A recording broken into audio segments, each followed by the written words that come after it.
Last time on Square Roots, we touch a Prothean artifact, save the Citadel from Saren, and take out a giant robo-baby before it's even born. Later, we crash an asteroid into a Mass Effect relay, destroying a solar system in the process. Hey, the Reapers can't destroy the galaxy if we destroy it first! In Mass Effect 3!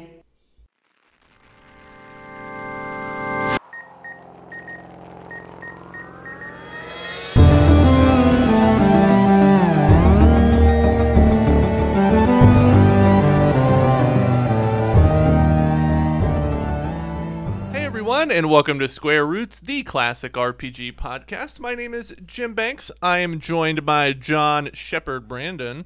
Hello, I am John E. Shepard Brandon.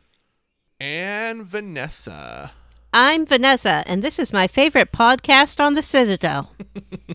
Matt cannot be with us this week, but we wish him well. Mm-hmm. He has poop and pee coming out of every hole. Yeah, including tear ducts. Yeah, it's coming out of his ears this mess time. Right now, yeah. I don't know if, like, he claims that it's his own poop and pee coming out of his ears, but I don't see how that's biologically possible. I think he went for a swim or something. Mm-hmm. I thought you were implying that, like, somebody else's poop and pee was coming out of him. Well, I am. Yeah. Oh. But I don't think that they're, like, in him. I think that he got someone else's poop and pee in him, and now it's coming out. What orifice would it have to go into for it to come out of your ears? Your ears. Oh. I got a great screen grab from the group chat this morning when Vanessa said, "I thought we were doing me tonight." You know that stands for Mass Effect. Speaking of Mass Effect, left and right. This is a podcast. Yeah, this is a podcast where we play and talk about your favorite classic RPGs. And this is a week where we begin our Mass Effect 3 discussion. Wait, we're not continuing to play? Annual tradition of BioJanuWarey. Yay, BioJanuWarey. Yay. Woohoo! BioJanuWarey is my favorite month of the year. Now, glad we were able to squeeze this game in before the week was over. I don't know why we're not continuing to play more Xenoblade. There's a whole new chapter we could do. It's at least one more episode of that. There's a whole post game, yeah. Yeah, we get to and with new Nopon friends and everything. Ooh, boy, yeah, that's hard to let go of, but I think with a little willpower we can do it. The galaxy needs us, John.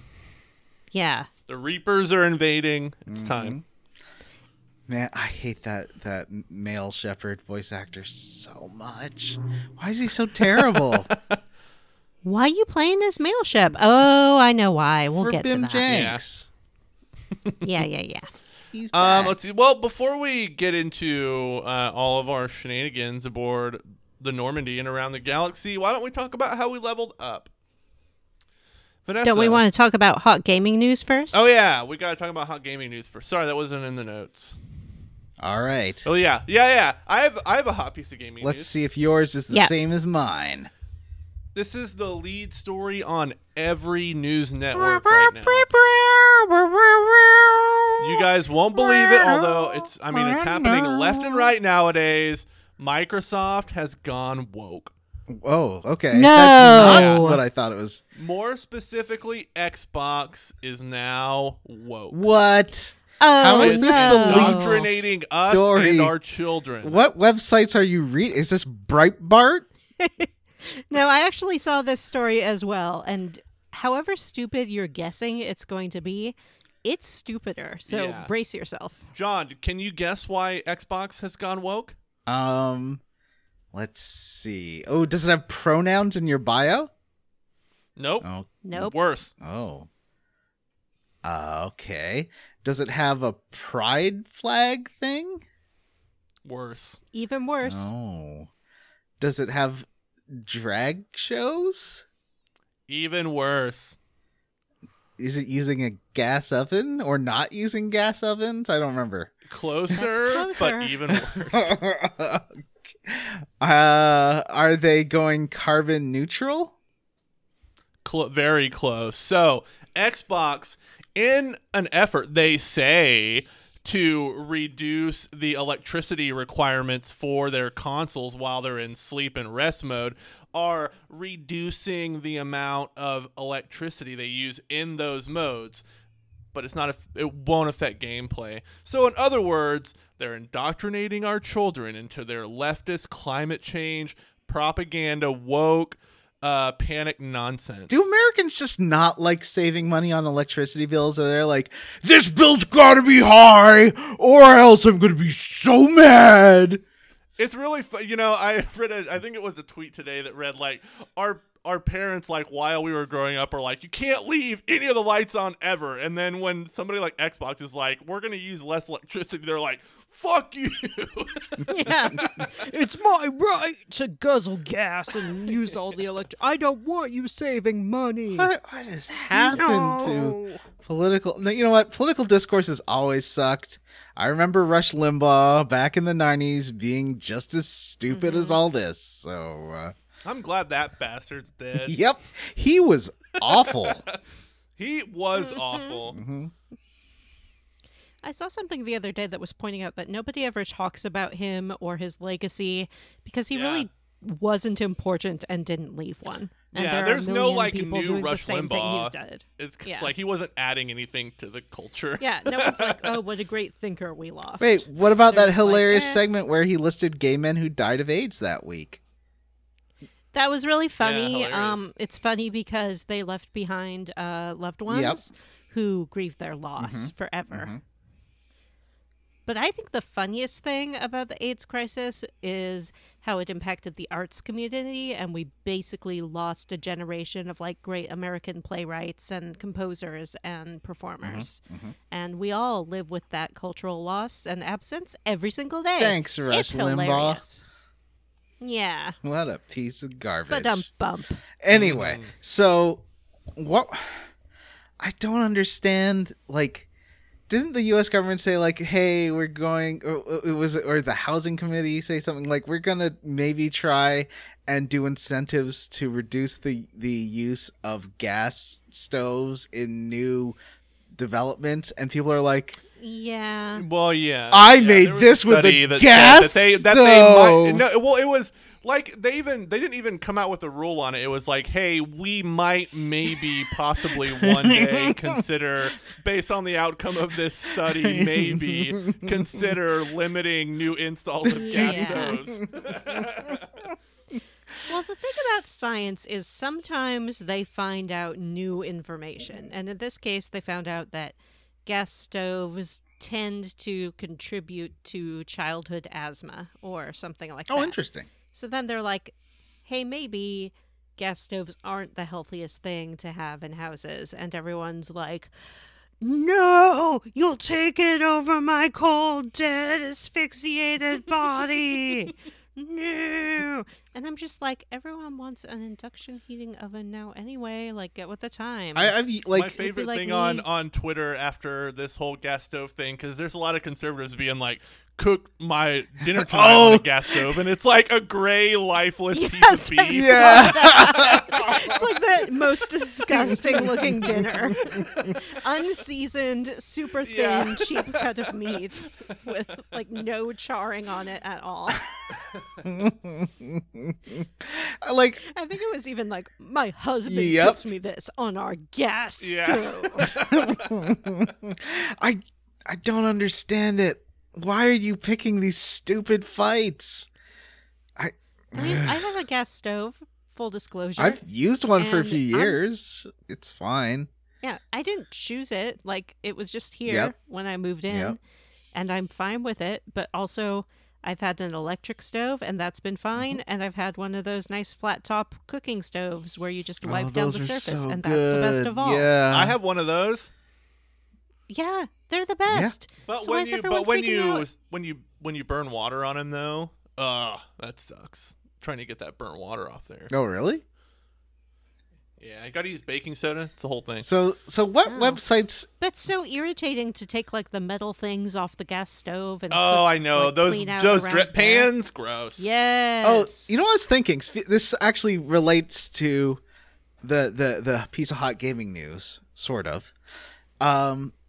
People on the like we're posting about The Last of Us, like people I follow on Twitter being like, "Oh, I'm so afraid that now there are species of fungus that do live in the human body temperature," and I'm like, you know how people get afraid of things that literally are not going to happen? I was thinking like we could try to put media in where to combat this, you actually do good things, like to prevent getting the like in media say like, oh, the only way to stop getting these funguses into your body and turn you into a zombie is to make sure that you don't idle your car for 5 minutes or use a V8. You know, John, but the inevitable pushback to that would be, you know what? There's got to be a certain number of zombies for there to be herd immunity. Yeah, we tried that, I guess, with like the COVID vaccine really was the perfect experiment for that. It's like, if you don't want to like die of this virus, get a vaccine because it really improves your chances of surviving. And people were like, no way. That is true. I think the lesson is people won't do what they don't want to do no matter what. So like, they don't want to stop driving their SUVs, so climate change will never be solved. The end. I think like the thing about it is, I think a person wants to be told what to do. Like, I think people generally will follow their doctor's advice or like their priest's advice or whatever. But if a group is telling a large number of people what to do, there's a good percentage of that group that's going to be like, fuck you and fuck that. Do you think just how people are with Elon Musk being a conservative turd, do you think that will shift people to be okay with electric cars now? They'll be like, oh yeah, take this woke left, I'm driving my Tesla. No, I don't think so, which is why what Elon Musk has done is so stupid. Like, he's alienated anyone who would ever spend money on his products in support of a group who typically does not do media buys or buy electric cars or go to space. They do buy pillows, though. They're big on pillows. Everyone buys a pillow, Johnny. Oh, okay. That's and they true. love NFTs that include Trump in images that he stole from the internet. Yeah, I forgot about that. Like, that happened, and it was so stupid that I just put it out of my mind because I can't keep retaining every single stupid thing that happens. It's too stupid. All right. Well, I have some hot gaming news. Well, you go first, then I'll go. My hot gaming news is about Forspoken. Forspoken! Yeah, everyone is upset because of one little clip of Forspoken that went on the internet that has the protagonist bantering with her bracelet, I guess. Everyone freaked out. They were like, this is the worst dialogue we've ever heard. We can't believe this isn't a game. I watched the clip and I thought it was totally fine. In fact, I enjoyed it. I like a bit of banter. I thought the voice acting was fine. I had no issue with it. Did y'all see this clip? Yeah, I did. Yeah, I did too. There was one of her like celebrating having telekinesis powers or something. I think there was that. The one I saw, like, she was imitating how the bracelet talked. Like, the bracelet was like, you must not do that. And she was like, meh, meh, meh, meh, meh. And then people were like, this is Marvel dialogue.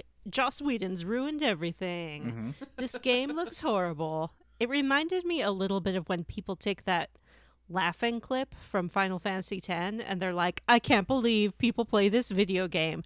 Look at how bad this laughing is. It's like, it's supposed to be. That's part of the narrative, is that they're purposefully faking bad laughter. I don't know. I thought it was fine, and I don't know why people are so upset.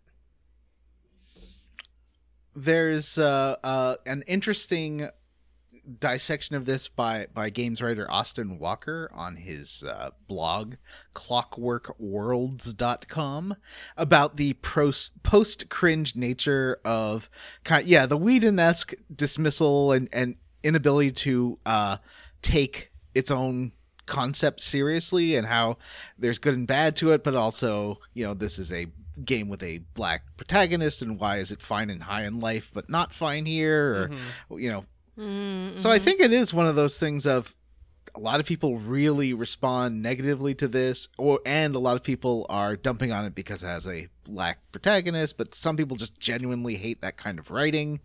I think it's well acted and delivered.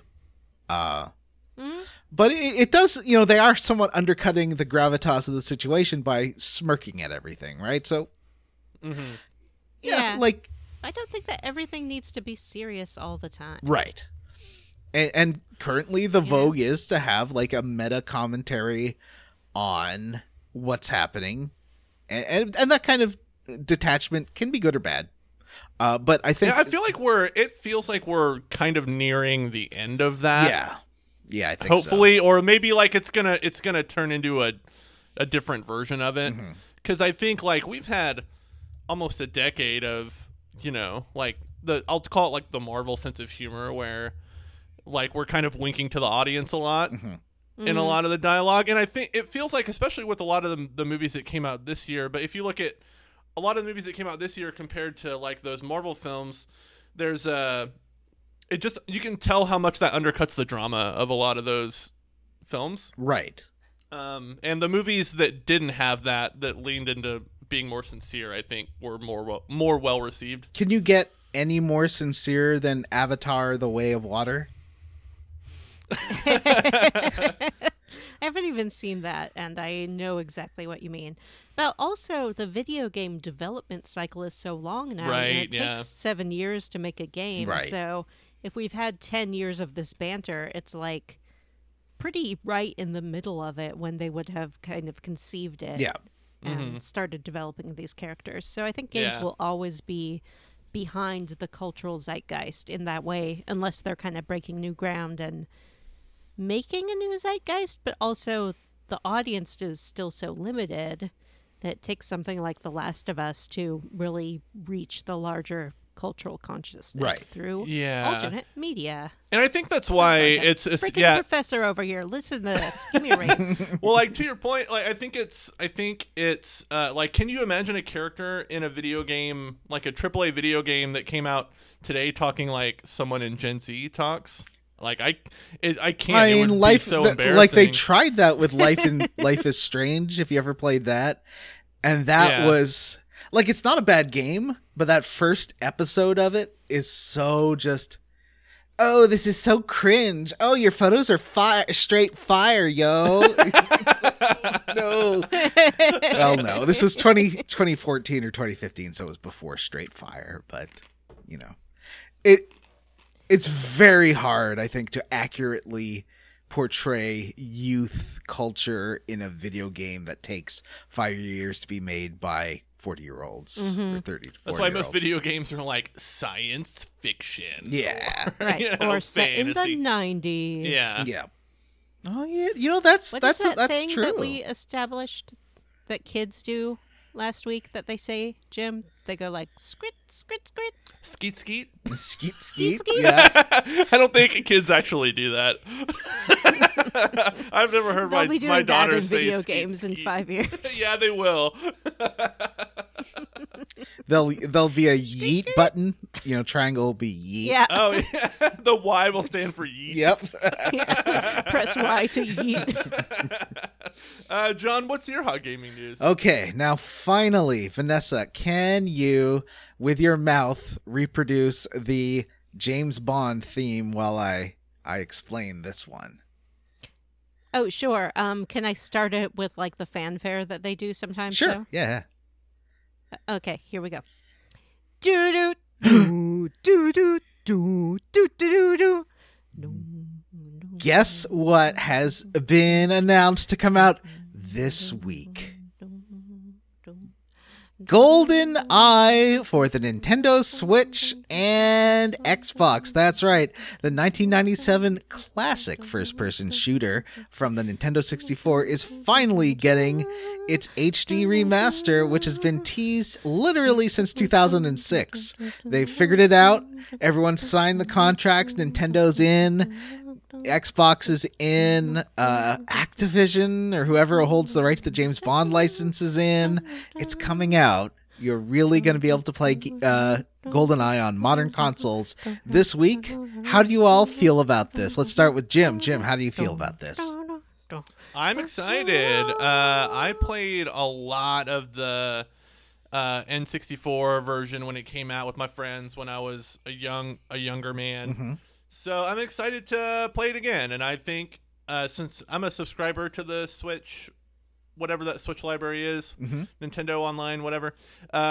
So I'm excited to play it there and play it online with friends. And I'll also have it on the Xbox to do the campaign. So I'm excited. It'll be fun. I'm going to be very excited. Yeah, I love playing these games in person. I think both versions will play it in person, right?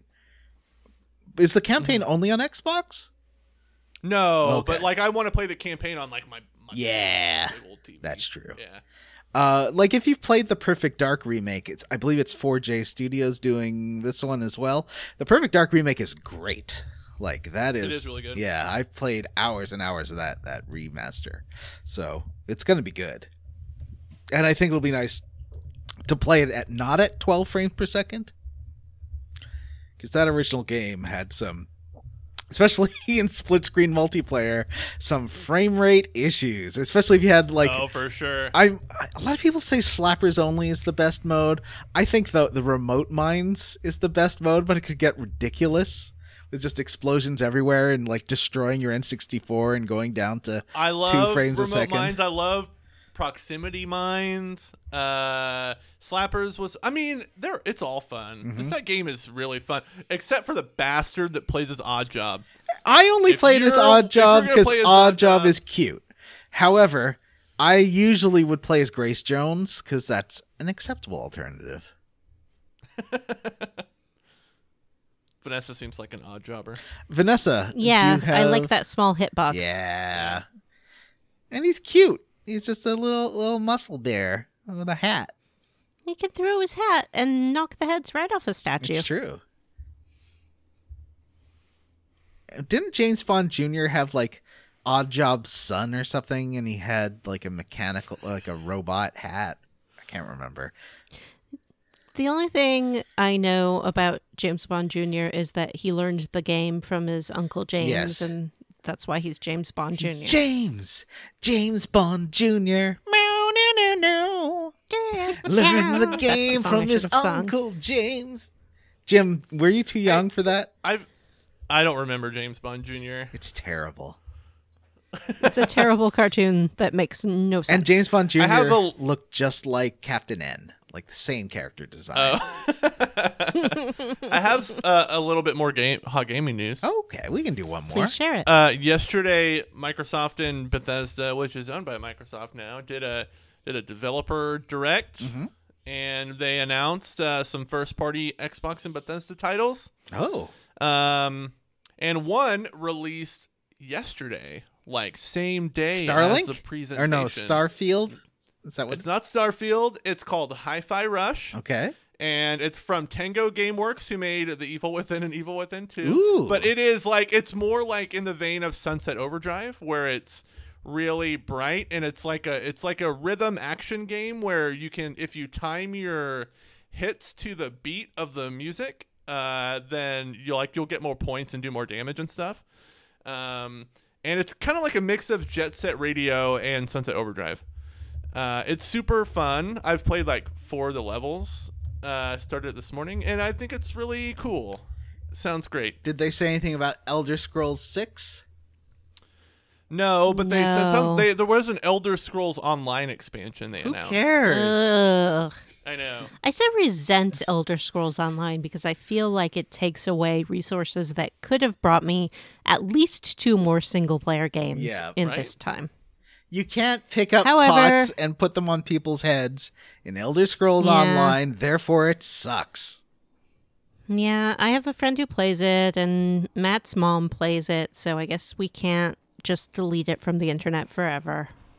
But why can't everything be for me and my interests particularly? That's a good question. Jim. All right, I That's a think good question. that's all the hot gaming news I had. Okay. That means it's time for us to level up. Woohoo! Woo and who?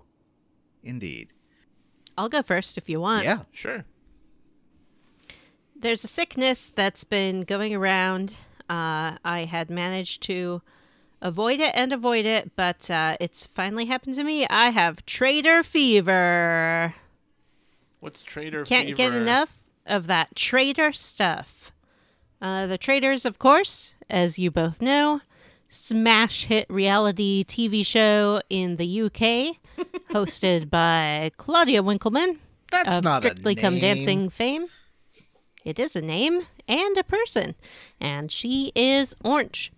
And now there is a Traders US version on Peacock, hosted by Alan Cumming. That's right. Oh, that's gotten great reviews. Mr. BAMF himself. It's great. It's just wonderful. How to explain it? It is like the kind of high camp reality TV shows that we got in the early 2000s. They're in this Scottish castle. It stars a mix of reality stars and quote unquote real people. And 3 of them are traitors. They don't know who's who. They play games to win money, and they try to discover the traitors because if the traitors remain at the end of the game, they'll take all the money away with them. And the real contestants, the faithfuls, will get nothing. Wow. But there's a twist. Every night, the traitors murder a faithful. Literally? And, yep, literally. Oh, no. And every day, the faithful vote out one person who they think is a traitor. So essentially, there are 2 people eliminated each episode. The But- the murdered and the voted out. Yes. But the real star of the show is Alan Cumming, and specifically his wardrobe. It's so amazing. Every single look he brings is like, may I borrow a word from your community, Johnny? Serving. Is that what they say? It serves? Well, usually you're serving something. So it could be serving, I don't know, Mad Hatter realness.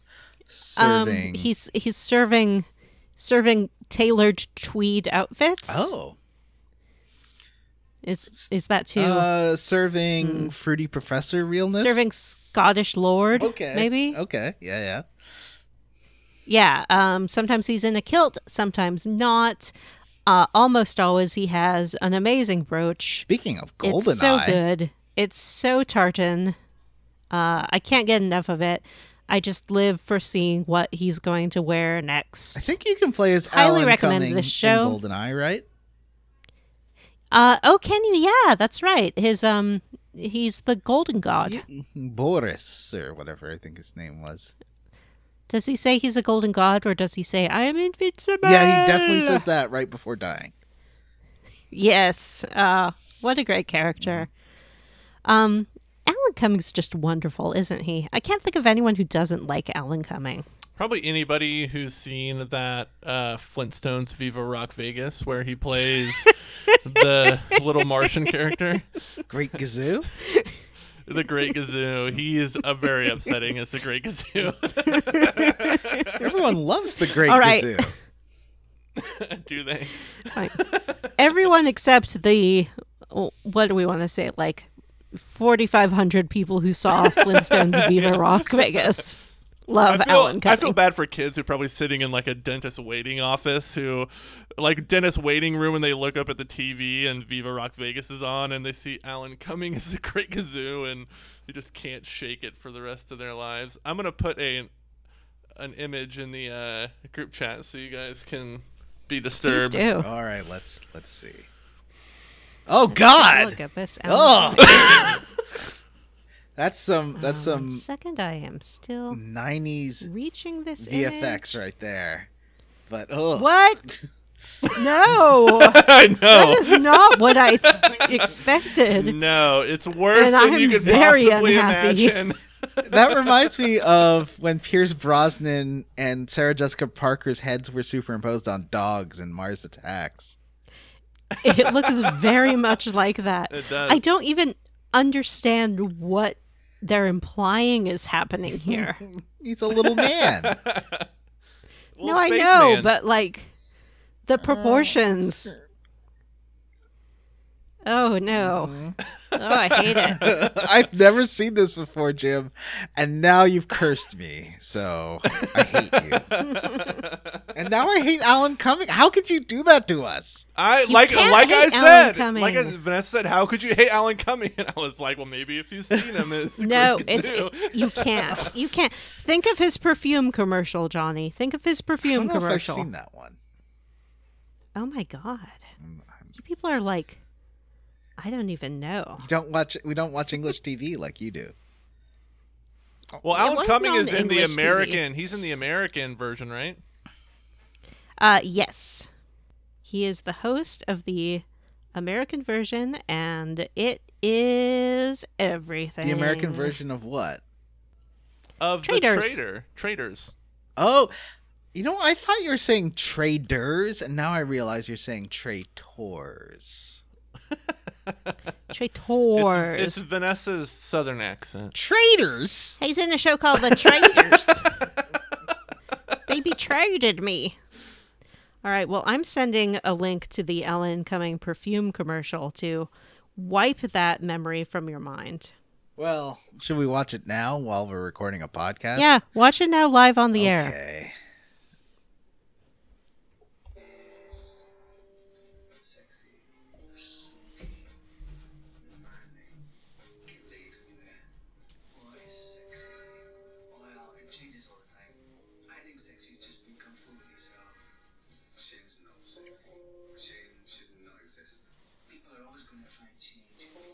What?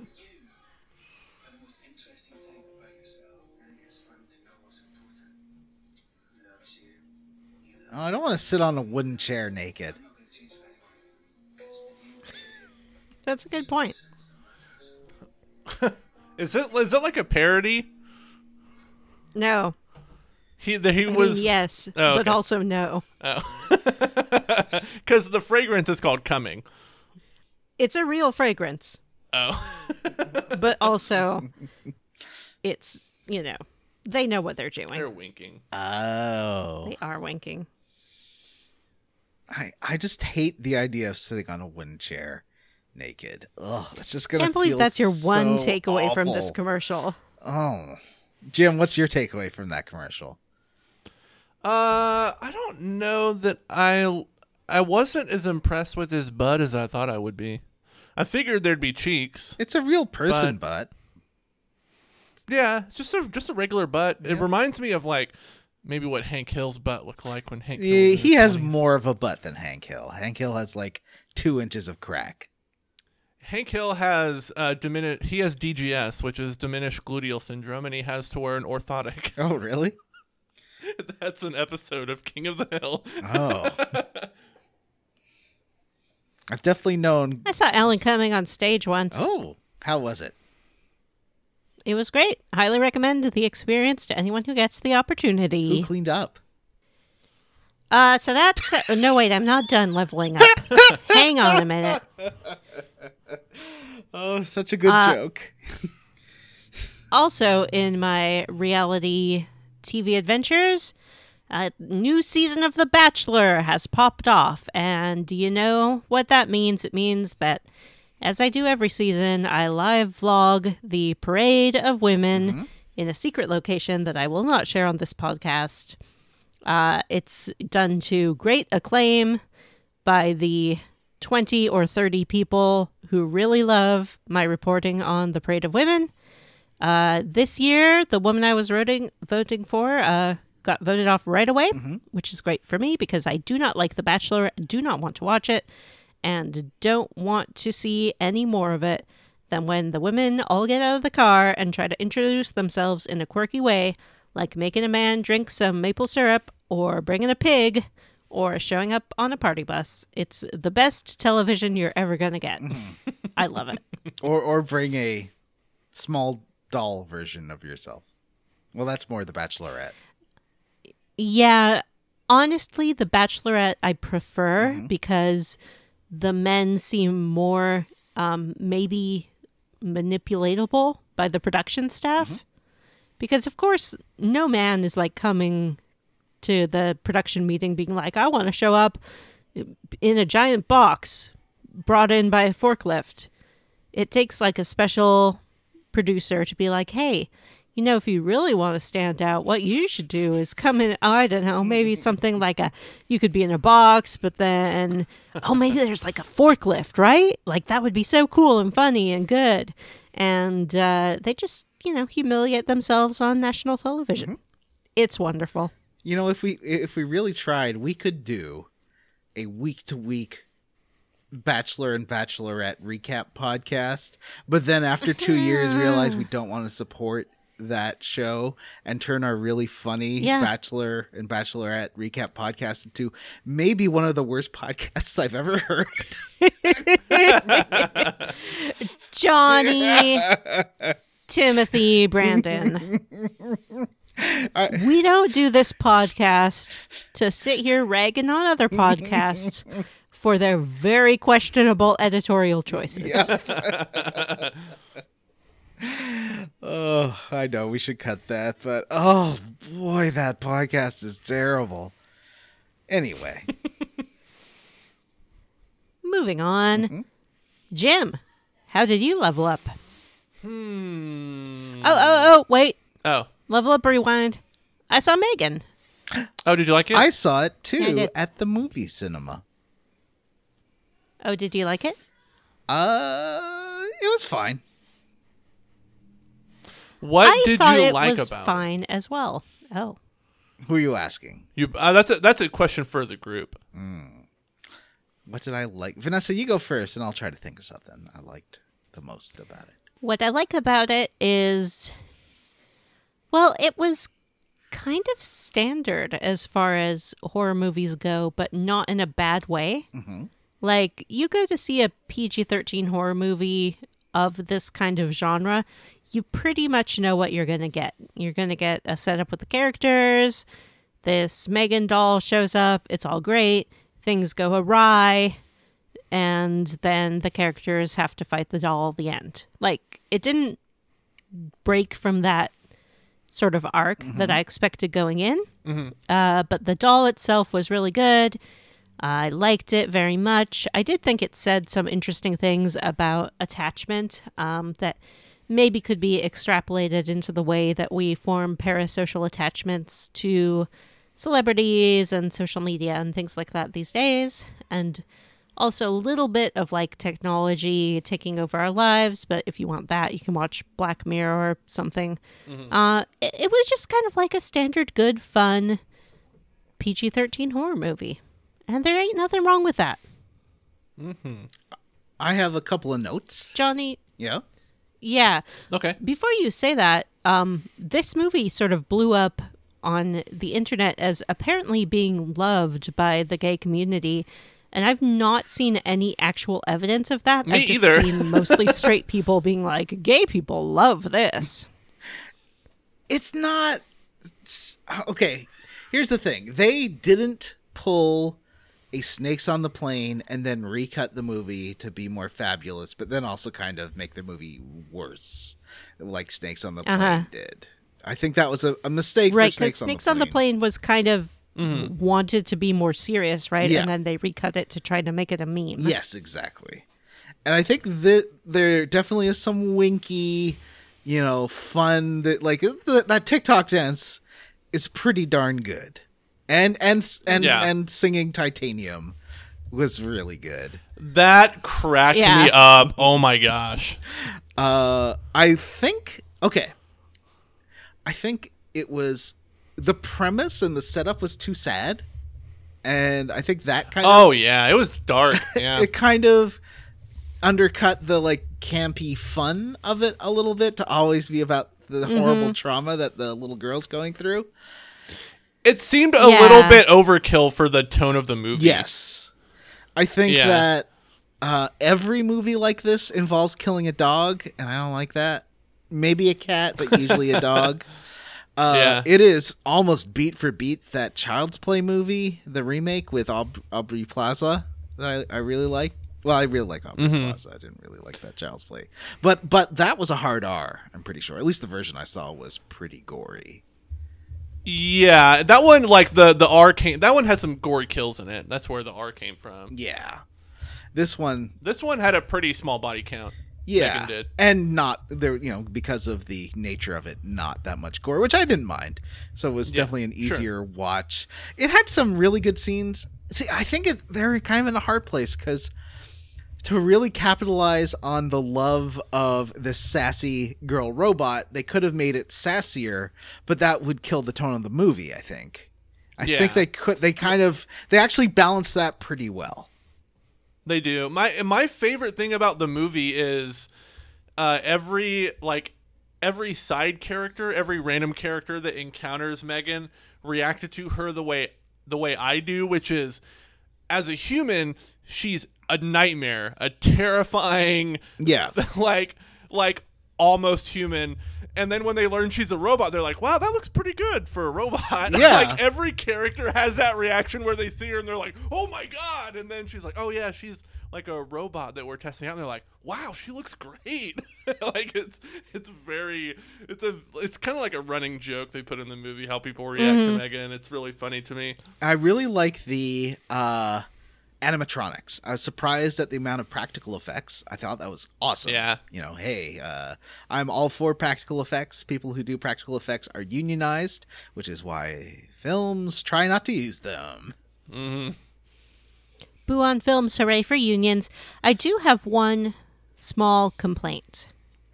They sort of established the idea of robot dolls by using these Furby-like things. Mm-hmm. And they look horrific. The teeth? And it's kind of like the way we're introduced. Yeah, they have like human teeth. Yeah. It's what introduces us to like why kids are already like, there's already sort of a market. It's a near future kind of movie. Yeah. A market for robo toys. And they're awful. Like they look awful. All they do is like fart and yell. And poop. Which I guess some kids would be into. But I would not have been into as a child, and they're not cute at all. Like they're just horrifying. And I think it kind of upset the narrative that we were supposed to take the idea of robot toys seriously to have them be so horrible. Yeah, John, the that beginning part where it talks about those weird little Furby creatures in that ad reminded me tonally of the Tammy Craps ad from I Think You Should Leave season 2 in the very last episode where they have that doll that smokes cigars or whatever. Like you can have a Macanudo cigar with it. I mean, it was fine. I think there's my favorite line in the movie and the best delivery was "We're not fighting."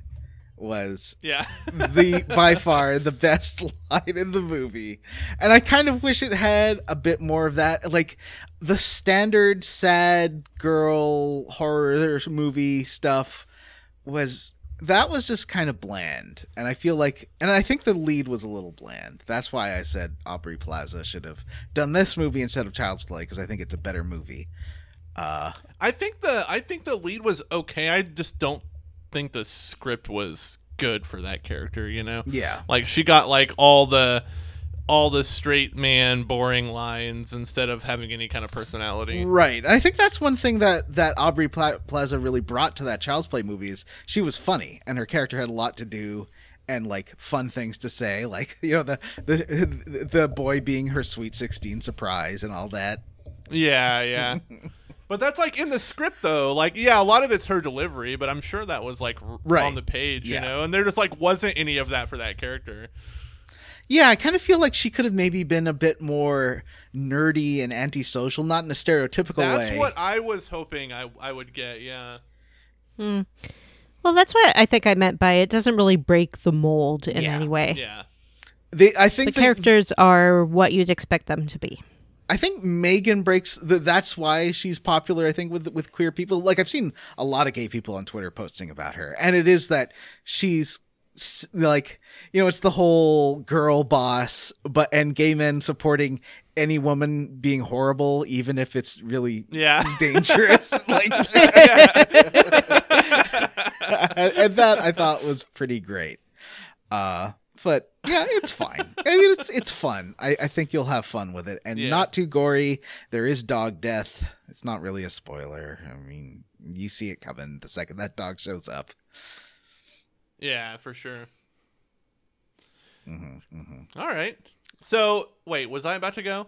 I don't know. You were. Yeah, I was about to go, and then Vanessa did a level up rewind. Yes, that's true. So mine's gonna be short, so I recently decided to, because I kind of liked it and kind of didn't like it when it first came out, but the Callisto Protocol, it ran fine for me. I know for a lot of people it didn't on my PS5, but it got an update recently that added New Game Plus and a bunch of kind of quality of life improvements. So, and it's gotten a few patches since its release, so I decided to give it a go on New Game Plus, and I think I like it even less.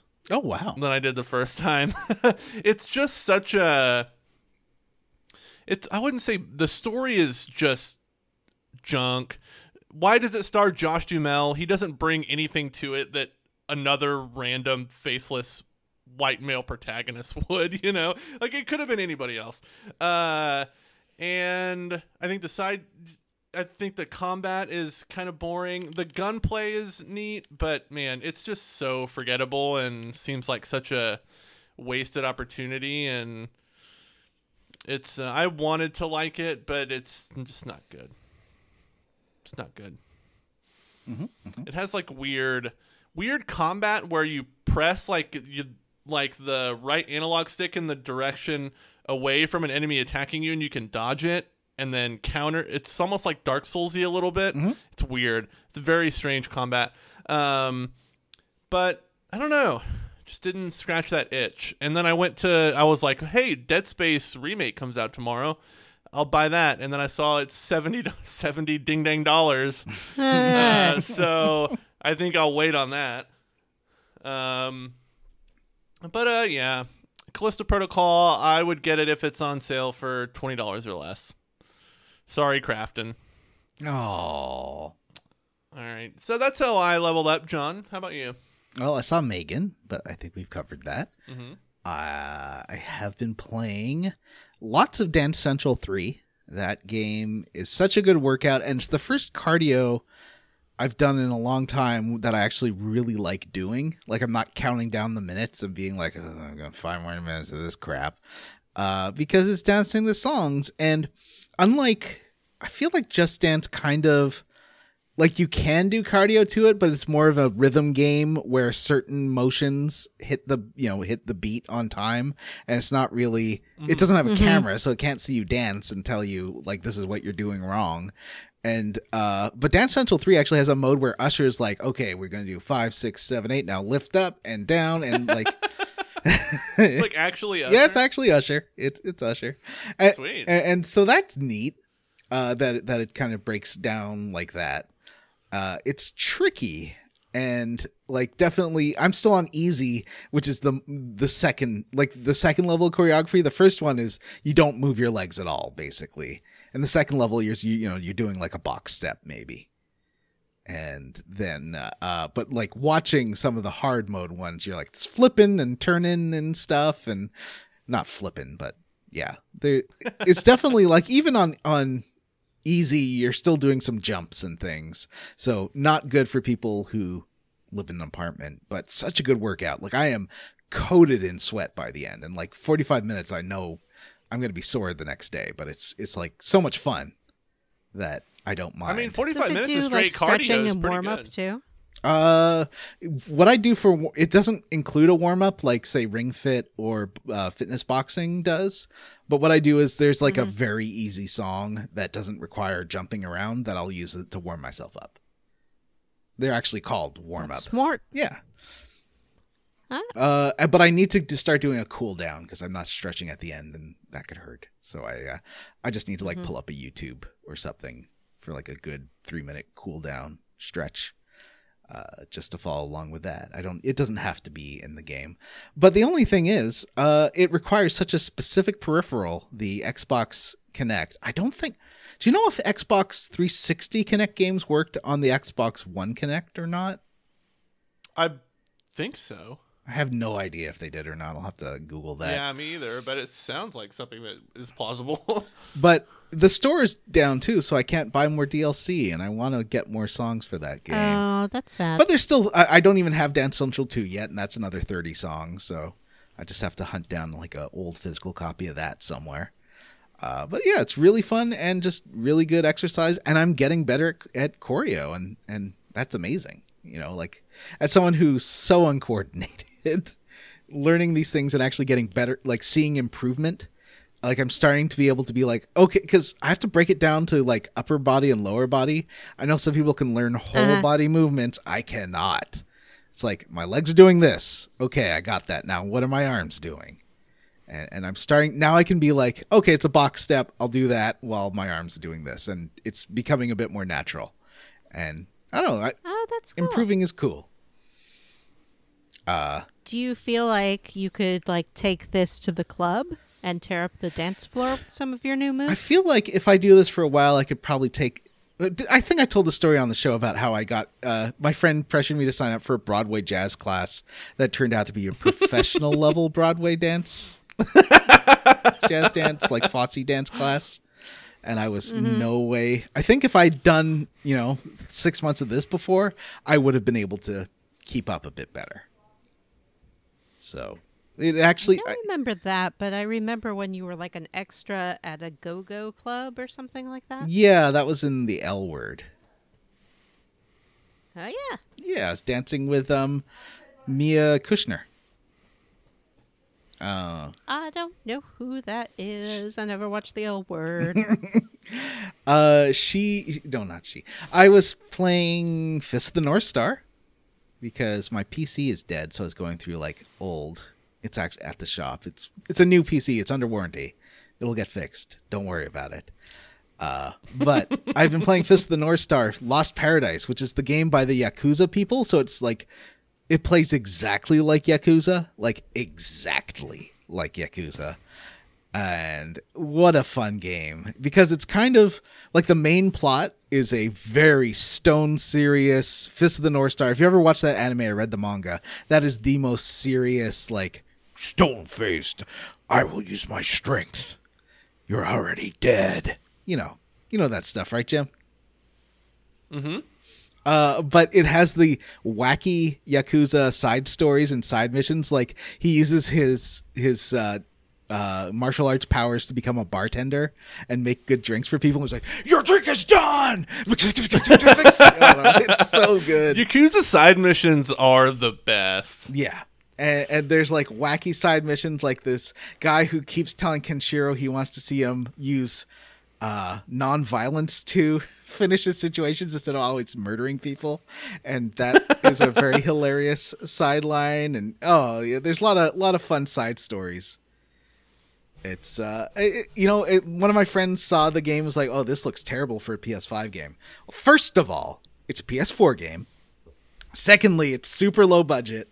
And I don't know if you've ever played a low budget, JRPG from the 2010s. It's exactly that. Like, it looks kind of trashy. Very PS2 level quality to the graphics. But it's so fun and stupid that I'm very much enjoying it. And people explode. Their heads explode all the time. And everyone's beefy and wearing leather. Jim, you've already leveled up. Mm-hmm. So we're done. We did it. We did it. With that extra long Let's open up the codex segment. We are almost at an hour. I know. let's open up this codex. Time to get into the codex. Everyone's very excited by Mass Effect and us returning to the Mass Effect bio universe. Right. Have we all played this before? Yes, except for Matthew, who I know has not played this before. Right, but he is not here, and so I do not care. However, Jim, you did say that you were going to play it on a New Game Plus this time, right? In the Legendary Edition? Yeah, so I played it for the first time at the end of 2021, and so I fired it up and I actually did a playthrough about 3-4 weeks ago on the New Game Plus, and that was fine, but I realized that I didn't do the intro comic, to let me pick my choices, you know? And so I decided to do another whole new game, and just pick the same stuff I picked when I played Mass Effect 1 and 2. Now, the intro comic, I did the intro comic this time. It does not... The depth of the choices, I mean, it goes through like the major story beats, but I was really hoping to end it like I'd ended BAMJanuWarey's last mission, where at the end of Mass Effect 2, almost everyone was dead. And I thought that was great, and I wanted to see what Mass Effect 3 was like if I'd killed everybody. And it really just takes everyone that could have, like everyone in your party that would show up again, and inserts a boring stand-in character. Really? Yeah, you just get a boring stand-in for every scenario. Oh. Huh. Yeah. Well... I guess that makes sense from a writing standpoint. And so that you're not missing out on being able to finish the game if you made terrible choices. But I think... So this is the return of BAMJanuWarey. I'm not importing my save from last time. I wonder if I could. Because I have the save on my system, but can I load a non-Legendary Edition save into... Yes, I think. Right? Maybe wait, no, because I couldn't import my Mass, because my first I take back what I said. My first playthrough was just regular Mass Effect 3, and then I did another playthrough of Legendary Edition, started to do a New Game Plus, and realized I wanted to see all the returning character stuff, so I did another new game. I'll just try it when I couldn't import my Mass Effect 3 character from my regular Mass Effect 3 playthrough into Legendary Edition. Right. Now I am going to admit I pulled a Matt. I couldn't finish, although he finished every single chunker last time. I couldn't finish the chunker because my computer died and I was playing it on PC. But okay. I will catch up. And I've played this before. Pulling a Matt, I would say. It's pulling a Jim. Yeah, that's more pulling a Jim. Remember when he spilled orange juice on his computer so he didn't have to play the chunker? Oh, yeah. That is totally like what I did. Except I think it's either a defective graphics card or power supply. Because my computer literally turns off when I play games. You say that now, but I can see some orange rinds and... some fresh squeezed juice right behind you. You're talking about. I did spill orange juice, though. It was a real nightmare. Yeah. That laptop was never the same again. It wasn't. Turns out if you... I am also... Go ahead. Sorry. Go ahead, Johnny. If you spill orange juice on the laptop, it just doesn't... I think it was actually Sunny D, which is even worse. Oh, yeah. You were saying... Well, I'm also playing... Mass Effect Legendary Edition, but because I am a little bit psychotic about Mass Effect, I decided that the only right way to do it would be to replay Mass Effect 1 and Mass Effect 2 over the past week and a half, I would say. That is bonkers. So I could import every single How much Mass Effect have you been... Did you do all the side quests and stuff too? Nearly, I would say. Yeah, so I have imported a shepherd that made all of my choices, romanced Kaiden in Mass Effect 1 and the snake in Mass Effect 2. His name is Thane. I call him the Snake, and our love is special, so I can call him whatever I want to call him. And did the suicide mission in Mass Effect 2. Everyone lived. Have everyone's loyalties. Because I have to have the most perfect, pretty princess space shepherd that I can have. I'm also playing as a female shepherd. I decided to play this first chunker on stream yesterday and made a whole new shepherd. For some reason, when you're playing Legendary Edition on PC and you're using a controller, they just like don't have any kind of text input, so I couldn't change the name. So it's still Jane Shepherd, but I made her look as weird as I could, which is not as weird as I hoped you could do with the character creator. The keyboard. It wouldn't bring up like a prompt. I played I've been playing on PC, and I changed my name to BimJanks. Did you use a controller? Yeah. Oh, weird! I couldn't do it. I tried a bunch of times. Oh. And I gave my shepherd from like the nose up looks like a normal person, but I made the jaw as wide as I could and the lips and mouth as big as I could. It looks very weird. I'm not very good at making faces unless I use a photograph like my wrestler that I made in WWE 2K22. It looks really good. But BimJanks, I think this BimJanks is the best BimJanks I've made so far. Oh, really? What do you think? You've seen him. Yeah, it looks pretty good. There's something about that last one that just like that screen cap I took. That's my Xbox profile well, picture. you made me widen his jaw and turn his skin pale white. I did. I forgot. I jumped on your stream and told you to make him look as weird as possible. Yep. So now I was looking at a picture of Jim when I made my Jim Banks. Or BimJanks, sorry. So I gotta see this BimJanks again. He's got a faux hawk, which I'm sure Jim has had at some point in his life. I have. Yeah. But still, I kept the pencil thin mustache because that's like the iconic BimJanks trait. It is. It's that John Waters that he's got. So I guess so Jim and I are playing Legendary Edition on PC. How are you playing it, Vanessa? PlayStation Sync? Yeah, it was a free game in November of 2021 if you have PlayStation Plus, so. Ooh. And I did, so I do. It's also on Game Pass. Oh, okay. Legendary Edition is, yeah. Cool. It's a good looking game. It's on PC. Definitely the animation is very improved. It can run at high frame rate. So like on my monitor, I've got it running at 144 frames per second. So it looks very smooth. It does. And that's pretty fun. And there's like a lot of the textures have been upgraded and stuff. It just overall looks better. I know a lot of people have complained about the Legendary Edition and how it looks versus the old one, but I think it looks fine. Like, I don't know. I'm running it. I think it's either auto HDR or just running in HDR, and that looks really nice. Mm-hmm. That's real good for your sci-fi things. But I think you still have some of the old looking faces, but for the most part, like they didn't change a lot of the geometry.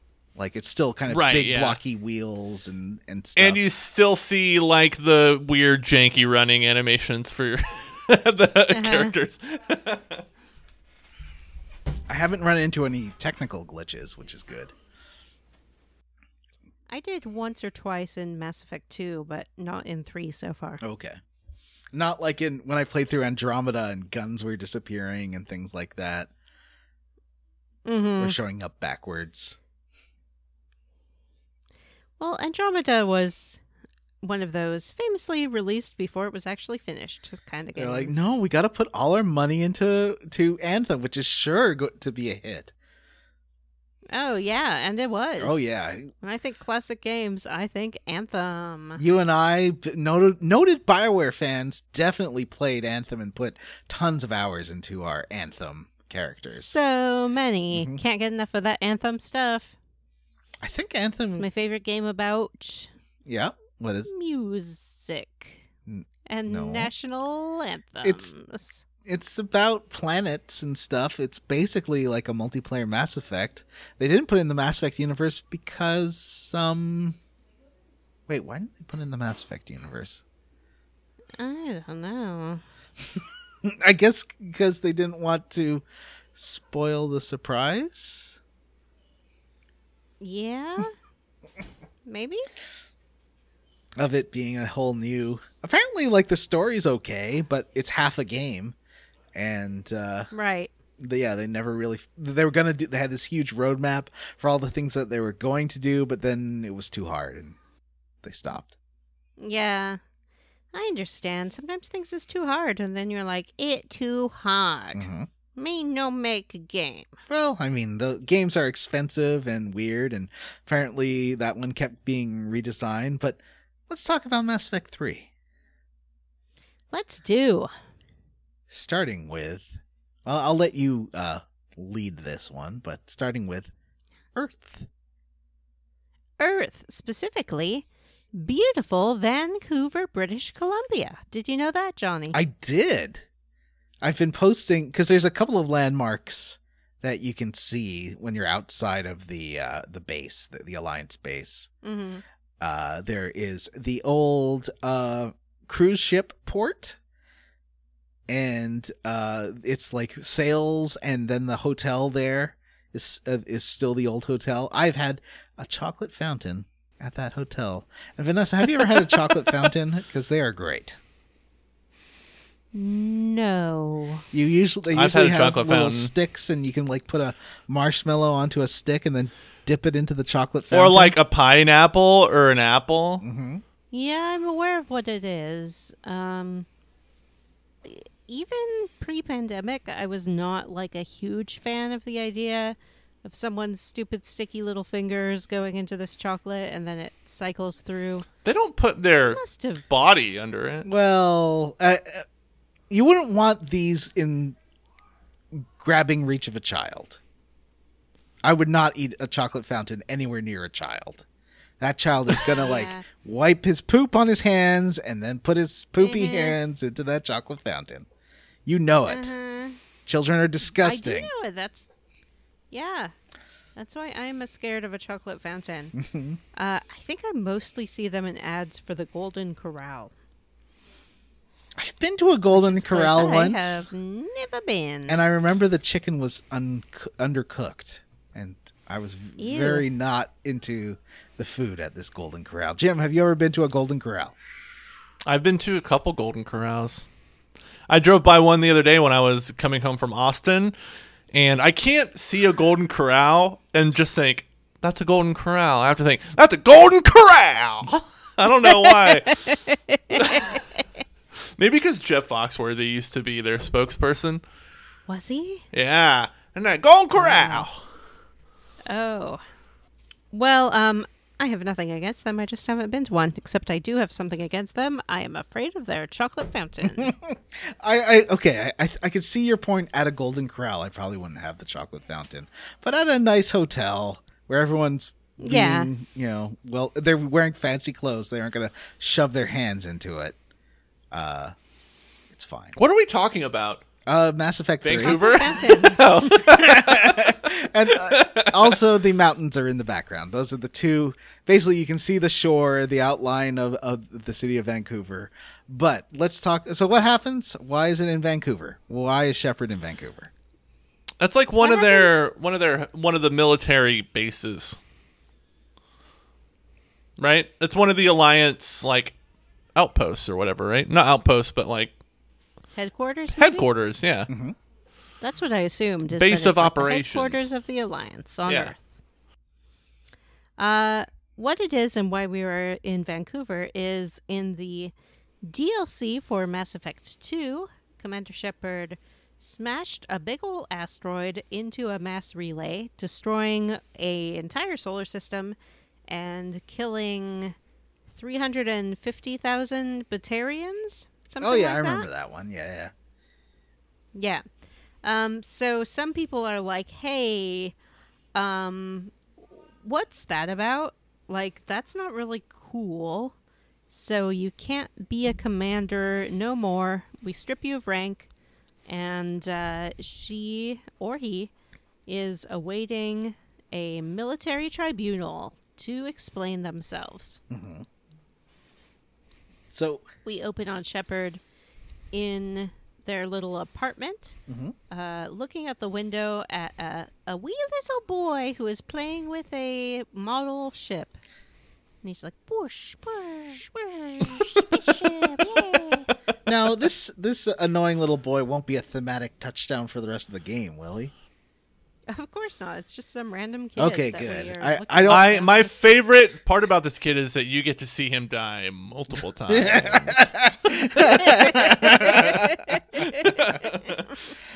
Yeah, spaceship. So then enters into our peaceful little apartment. Human traps. Human trash, is that what you Traps. said? He's just a living trapezius muscle. He is. His name is James Vega. The walking trapezius And- muscle. He's a walking trapezius muscle. This is a brand new character, but Shepard is familiar with him. Mm-hmm. And how would you describe him beyond a walking trapezius muscle, Johnny? I think that was a pretty good description, Jim. Yeah, I guess that's it. What do you think, Jim? He's a jock. Say what? What do you think of James Vega? How would you describe James Vega? Oh, he's like we usually say beefy or side of beef. I don't know that properly describes James Vega. He's a buff boy. Yeah, he's ripped, but He's beyond he's not just steroid ripped. He's stacked. Yeah, he. I guess the human growth hormones of the future are really effective. Yeah, he has like an HGH body, but his muscles are gigantic. Yeah. His trapeziuses make him look like a Cardassian. He does have big old traps. Yeah. Also, but I'm a big fan of this character. I just want to say that. If you, like in certain missions, you have to pick one of your squad mates to like repair things, like communication relays and things like that. Picking James is always a great time because he's obviously very stupid. He doesn't know how to repair things, and in one instance later in the game, he ends up like looking at something and then kicking it and punching it until it works. Now he It's is just really good. he's voiced by Freddie Prinze Jr., right? Yeah, who I think does a really good job with the character. He's Freddie Prinze Jr. as a voice actor in this game. I was kind of okay on. It's really Dragon Age Inquisition that made me appreciate his skill at voice acting. Yeah, for sure. Yeah, he's good. What is it about Freddie Prinze Jr. that first inspired someone to typecast him as super buff, beefy boys as a voice actor? He was late 90s heartthrob. He was in what's the one with the girl with the glasses? She's All That. He was in that baseball. Yeah, but how does that comedy. lead to always voicing muscle hulks? Yeah. 'cause Oh, he's not, he's kind of just a Hollywood skinny boy. he has like that bro voice though. Like that. He does have inflection. a deepness to his voice that does work well for beefy boys. Yeah. And I think he's also like a fan of the genre. Like I think him working with BioWare had a lot to do with him being a big nerd. I can respect Sort that. of like how Matt LeBlanc, is that, or Matthew Perry? Matthew Perry ended up in Fallout. New Oh, I Vegas. didn't realize that was the reason. Yeah, Matthew Perry is a big Fallout nerd. So Had no idea. it's true. So Vega is here to take us to the military tribunal. And on the way to that, we run into Anderson, who used to be the council person for the humans on the Citadel. I think was stripped of rank when he helped Shepard escape the Citadel lockdown in 2. Mm-hmm. Is that correct? Or was it in 1 that he helped them escape? No, it must have been in 1. So I don't know why he's not the human counselor anymore. Yeah. And Yeah, that's... Well, what's there... I think this is the first choice involving that, right? Because it's still Udina. Right? yeah, but I had made Anderson. Yeah, that's the first indication that a lot of the choices you made in the series, in fact, do not matter. Yeah. Yeah, because like no matter what you choose, Anderson's at the HQ and Udina's the counselor. Oh, interesting. Mm-hmm. Now, this was... I had assumed when I first played Mass Effect 2, I finished the game siding with the Alliance and destroying the collector facility. And I'd assumed that I hadn't played the Arrival or whatever that the DLC with throwing the asteroid at a solar system is. So I'd assumed that it was going to start with the Alliance if you pick the Alliance at the end of Mass Effect 2 and then start with Cerberus as being in Mass Effect 3 and kind of have the antagonist be the other side, which is far more ambitious than they actually went for. Because that would have required... Well, they had, I think, 18 months to make this game.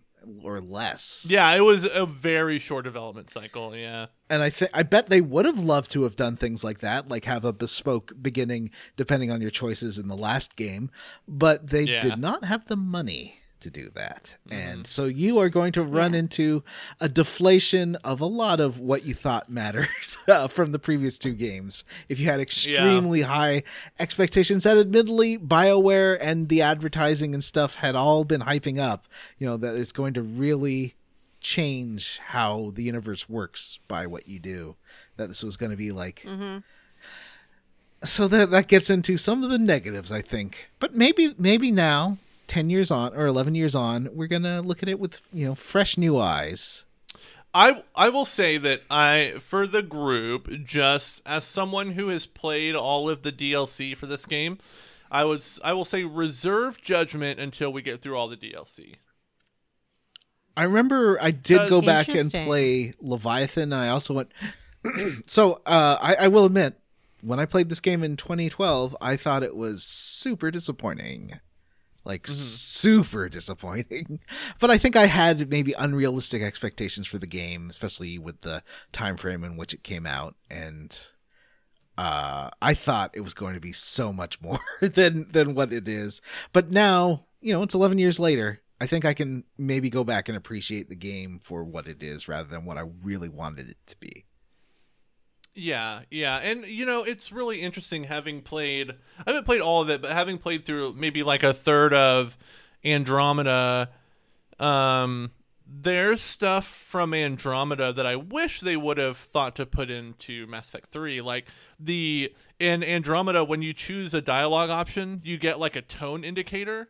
That's like indicative of the tone that you're using with the person that you're talking to. So before you say something if it's going to be like flirty or angry or inquisitive or whatever. Yeah. I wish they would. That seems like such a simple quality of life thing. It feels like something they would have brought back, especially into the Legendary Edition.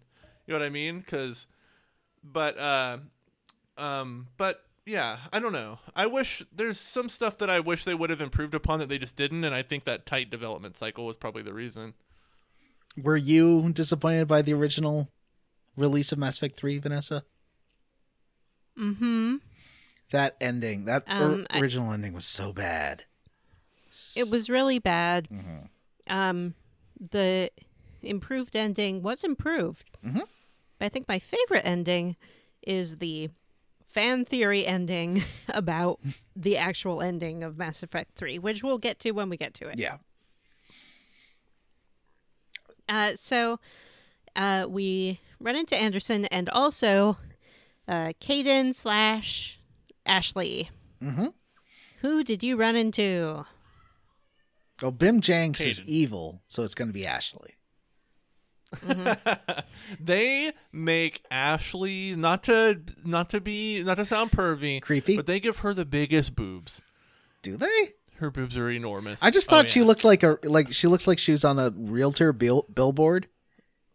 She's got, I don't know, something about her makeup, especially in this redone version where she looks so like. I will say that, like, in this chunker, no matter what character you pick, when you go visit them in the hospital after the Mars mission, they look weird as hell. Like, Ashley has just giant boobs for some reason that don't, like, seem like they fit on her character model. And Kaiden is cut from, like, granite. Like, he has, like, the biggest, weirdest pecs, and, like, his arms are, like, polygons. They're so sharp and weird looking. It's very strange. Yeah, he looks like maybe half again as wide as he is with clothes on. Yeah. When he has his shirt off. I think so I ran into Kaiden, and the game for me right off the bat like really wants Shepard and Kaiden to get back together. Yeah. Mm-hmm. She looks like at they him are so making longingly. moon eyes at each other. Yeah. Mm-hmm. And since I never romanced Ashley because I in the comic I made Bim Jenks incel, all the cutscenes are just kind of awkward between them. They're just like, oh hey, yep, how are you? I'm good, great. And maybe it's just I feel bad about commenting on a woman's appearance, but I think it's Ashley's down hairstyle that just really changes the vibe. She always has an updo. That's right. Yeah, she's always in a pony. Yeah. Or a bun or whatever. A bun, yeah. And now seeing her with that long realtor hair it just seems weird. It seems like she's going to really talk you into making a terrible financial choice. So then we go on through to the military tribunal and have to justify smashing an asteroid into this mass relay. I think the first time I played this, I hadn't played the Arrival DLC, so it was just very confusing for me. Me too. Like, why am I on trial for something that I don't remember doing, and how am I supposed to defend myself? Mm-hmm. But it doesn't matter, because right in the middle of our trial, here come the Reapers. We've been talking about it for 2 games, and they're finally here. Yeah, it cuts to them watching a news broadcast from the Moon News Network, and the Mars defenses have been taken out. The Moon's defenses get taken out right away, and then during the trial, when I just said that genocide is necessary sometimes, there was a big. You see a Reaper ship just land behind the big windows behind the judges. And Shepard, he says, like, "Look out! It's the Reapers." That's my Shepard impression. And the Reaper gets right to work reaping, which is what Reaper does, and just starts blasting the heck out of Vancouver. Mm-hmm. Yep. That's some lasers going through Vancouver. And there's a really fun scene when that first laser tears through the window. A desk flips at Shepard, who like ducks under it. Like he's in the Matrix. But then he gets knocked by the force of the blast against the wall. Mm-hmm. And it's Anderson. And then you have to like escape this government building with is he a colonel? Admiral? Anderson? No, Admiral. Captain? I think he's a captain. Captain Anderson. Yeah. Mm-hmm. So you have to escape with him. It all seems very rushed and like, oh no. But I took the time to like take videos of Vancouver and sort of look around at the details. Nothing happens. If you can just sit around. I mean, Keith David will yell at you to keep running. Mm-hmm. Yeah. This game looks really nice. Like the Reapers attacking the city and things like that. I think they look great. But it feels strange because they've really changed the movement in this from the previous Mass Effect games. Mm-hmm. Even in the Legendary Edition? Do you find there's a big difference? Yeah, because you can like roll from side to side. You can dodge roll, which you could never do before. And then you can jump only when prompted over gaps and things like that. It's a different sort of button combination to vault over things. It just feels different. And the first 2 missions of this game are complete tutorials. Like, you know, there's not a whole lot of danger, and it's mostly about, like, in Mars, it's all about learning the cover system, and it's all about the traversal on Earth here. Yeah, because you're running along with Anderson, and Anderson's like, Shepard, jump over this gap. You can do it. Take cover here. Yeah. Shepard, shoot that thing. Uh-oh, we're out of ammo. Better Use your melee. punch. Press B to melee, Shepard. And I won't have any wasn't really criticism paying of Keith David's performance. He is one of my favorite actors and one of my favorite voice Totally. actors. He's Oh, no, he does great. if you've watched Community season 6, he's so good in that. You know I don't, Oh, but I believe you. he's really good. Yeah, I wasn't fully paying attention, and because I've imported a character, they start at like level 30. Oh, wow. So I had a lot of my biotic powers. Oh, that's something to ask. What kind of shepherd is you? My flavor Oh. is adept. Mine is a sentinel. I also went with Adepts because I like Singularity and Pull. Those are two of my favorite attacks in any game. They're so fun. They're great. I like sentinel because I have full weapons training and I have biotics training, and if you do, maybe it's through DLC, I think, that you get access to more biotics. So you get access to it's like flare and something else that Yeah, you cool. can slot in. So pretty sweet. The Legendary Editions have all the DLC woven into the story now. They Yeah. feel a bit... How did that work with Mass Effect 2? Did that feel a bit more organic having the DLC in there? Yeah, a little bit, because you can just kind of do those missions whenever you wanted to. I didn't do all of them, but I think I did most of them. I did Shadow Broker. I did the stupid one with the car. The Kasumi Ninja? No, Kasumi Ninja, those loyalty things were just woven in. It was nice to just have those companions right off the bat. There's one, it's like you go and investigate this guy who is doing research on the Geth and has plugged his autistic brother into a computer. Yeah.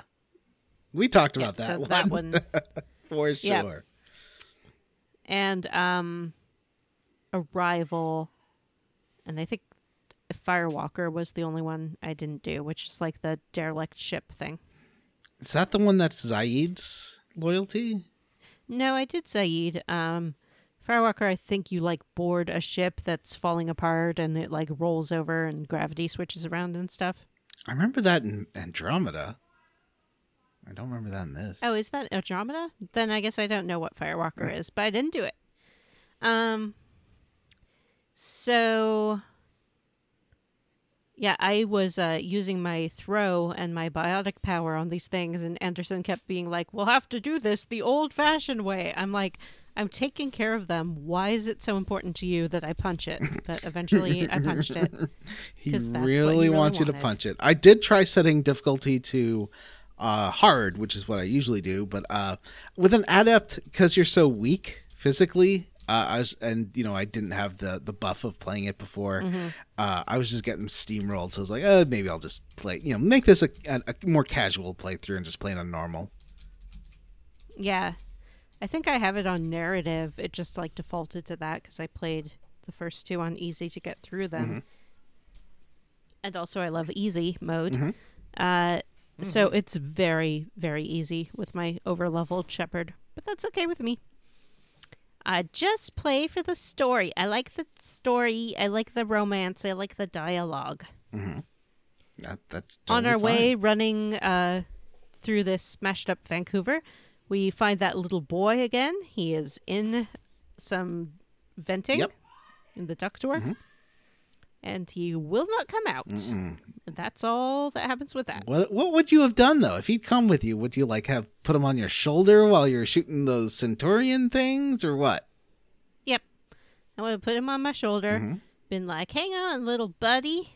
I would have given him a pistol of his very own so he could like shoot over my shoulder. It would have been great. We would have been best friends. We called the Normandy for a pickup. But while we wait, we have to fight off some husks and things like that. You also run And into also some troops that had been shot down. Their gunship had been knocked down. And they are just sitting there. And yeah, these new enemies, are these the modified Krogan? No, these are the modified Batarian. Oh, okay. Oh, that makes sense. I think the brutes are modified Krogan mixed with something else. Okay. And they do the exact same thing with Mass Effect Andromeda too. Like basically the same premise of corrupted versions of the races you already know, which just I mean, I liked Andromeda more than I probably should have, but that coming back, it's not a bad game. It's fine. It's just not. Yeah. Yep. I think it's cool to see some husks of different species for once. I think they're. I like that they take advantage of because like it is kind of an achievement to introduce such a diverse like species list. You know, in a game, there's a lot of them. The fact that they reflect that in the enemies, I think, is a good decision. Yeah. But we fight them off. The Normandy comes to pick us up, and Anderson is like, I'm not going. I'm staying to save Earth. And you're like, I'm not going without you, Anderson. He's like, yes, you are. You have to go to the Citadel, talk to the Council, get them to send some help. He gives us our dog tags back. And says we've been reinstated. Because you're like, he's like, you go to the Citadel. And we're like, I don't take orders from you anymore. And he grabs your dog. He has your dog tags in his pocket, and he pulls them out, and he throws them to you, and he says, consider yourself reinstated, Boom. Commander. Yeah. Oh, I do like, and it was noted on my stream yesterday, right after this happens is when we get the big dramatic opening scene, because there's a Reaper that approaches, and as it steps, it like on beat, you like get a bwam, and then as it charges up its laser, you get another bwam. That noise is pretty cool. Yeah. That was like the in noise for movie trailers and stuff too around this time. Yeah. As we're flying away, we see that little boy, and he runs to the safety of a shuttle, and the shuttle takes off and is flying away. And the big old Reaper laser cuts right through it. Hilariously murders this kid.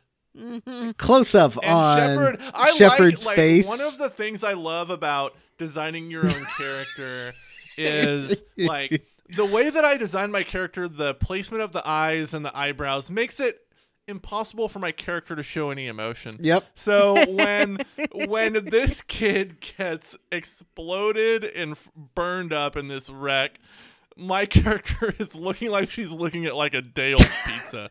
And I tried to make the Bim Janks as accurate to Jim's face as possible. So all the characters have gaunt cheeks by default, so you can like puff them up a little in the character editor. But then when it actually goes to the game, it looks like they have potatoes in there, like they're hiding something in their mouth. It looks so bad. So Bim Janks just looks real stupid trying to emote like, and the emotes are not very good in this game. Yeah. People were criticizing the facial expressions in Andromeda, but I think they're better than this, especially like PB. They are, yeah. Yeah, I had some problems too. When I imported my character, they initially gave her like really severe angry eyebrows. Yeah. So I actually had to restart to like tweak the imported face a little bit because I started the game and I'm like, why is Shepard just like scowling all the time with these giant black eyebrows? And it's just like what the game defaulted to. What did you think of that the video I posted last night on our group chat of that lady who looked like Vanessa? Did you watch that, Jim? Oh, the extra in that show you were watching? Yeah. Yeah, it did look like Vanessa. Vanessa, do you think it was... Because I'm not great at picking lookalikes, but she seemed like startlingly like you. I watched it either in the middle of the night or like first thing when I woke up in the morning. Okay. And so I think I was too disoriented to form a proper opinion. But she's a pretty lady, so I remember being flattered. And actually, she turned out to not be an extra. She was cast as the stewardess who stayed in the plane the longest and helped kids not burn to death. So she was a hero in real life, too. Well, good for her. Let's see. Let me look at this video again. There's the airplane. Mm-hmm. It's coming to land. Here's this guy looking over it, and she gives a big smile. Ting! I think it's the lipstick and the hairstyle that's really doing it. Huh. I do see those similarities. I think that she looks better than I do. So again, I'm happy with it. All right. So we're on the Normandy. Hooray! And we get a phone call from Admiral Hackett. Mm-hmm. Lance That old Hendricks? war Is it? dog. No, it's not Lance. It's the guy I always mix up with Lance Hendrickson. Who do you always mix up with Lance Hendricks? Jim, who's the voice actor of Hackett? It sounds like Scott Glenn, is it? Let's see. Isn't it the guy who does Splinter Cell? Voices him. It's Lance Henriksen. It is Lance Hendrickson. Oh, okay. Yeah, it is Lance Henriksen. Yes. So, yep, Lance Hendrickson calls us up and he's like, hey, what's up? Here you're going to the Citadel, but could you please first go to Mars? I mean, And they're sure. like, why do you want me to go to Mars? He wants you to go to Mars because there's some Prothean data there. And he also says that Liara Tassoni, our old friend, is there looking at the data. So anytime where the game thinks you probably had some romantic connection, it just inserts awkward silences instead if you did not choose to romance these people. Did you notice this because you didn't romance Liara, right? You romanced Kaiden. Right. No, actually, what I ran into is Liara was like every 5 minutes pulling me aside, being like, so, Kaiden looks like he's doing really well, huh? He looks healthy. Kaiden looks like he's a really competent guy now, hey? Kaiden? She just wants girl nudge, talk. Nudge, nudge, nudge. Yeah, she wants girl talk about Kaiden. Mm-hmm. What about with you, Jim? Was she... Well, I guess we should establish what happens. So you get to Mars, and you find Alliance troops are super under attack by Cerberus heavies. Well, you land and you come up over this hill, and Cerberus is executing like facility workers and Alliance members outside of this facility, like just shooting them in the back of the head. It seems like things have escalated. Last time, even if you played the Alliance side, you're still friendly enough with the elusive man. Like, okay, you might have turned off the radio on him. Is he just mad? Is he upset that you're not returning his calls? Is that why he's executing people? Because it seems like a big shift. Mm-hmm. At least we're going to get some more Martin Sheen voice acting, though. I am excited about that. Yeah, he, I assume is not a video game fan, but does a great job. He doesn't phone it in. Nope.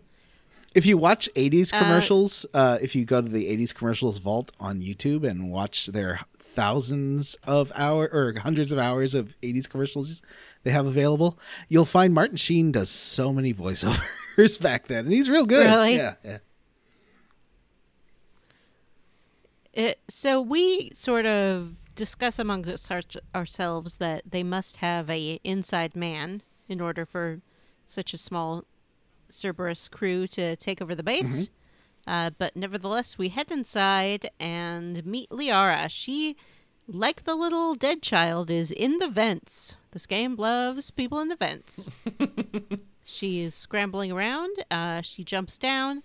Some Cerberus troops chase her out, but she bionics them right away. And then sees you, and in my case, Kaiden, And you're like, hooray, it's great to see you. Get out of here, Vega. You suck. They give her kind of a badass intro where she's being chased by the Cerberus troops, and then she turns around and does the singularity, and then just nonchalantly pulls out her gun and shoots them both, which is pretty cool. But yeah, then you tell James to go back to the shuttle because they need to tell the Normandy what's going on, and the storm that's incoming is disrupting their comms. And then you got to take Liara around because you got to find these Prothean data archives because she said that for some reason Liara doesn't know what they discovered, but she says they discovered something very significant. We have to get there and get the data before Cerberus says. And you immediately they really don't waste time wondering who the spy was, because the first thing you see is like a lady wearing a shirt that says "I'm the spy," and then she spies things and is spying on people, and she does spy kill all the people. Like the first room you get into indoors, they've opened the airlock and everyone has choked to death, and you see her executing guards and stuff, and it's this like she reminds me of the lady who turned into a robot in Superman 3, this Dr. Eva. Interesting. Her name is Dr. Eva Kor, and Kore.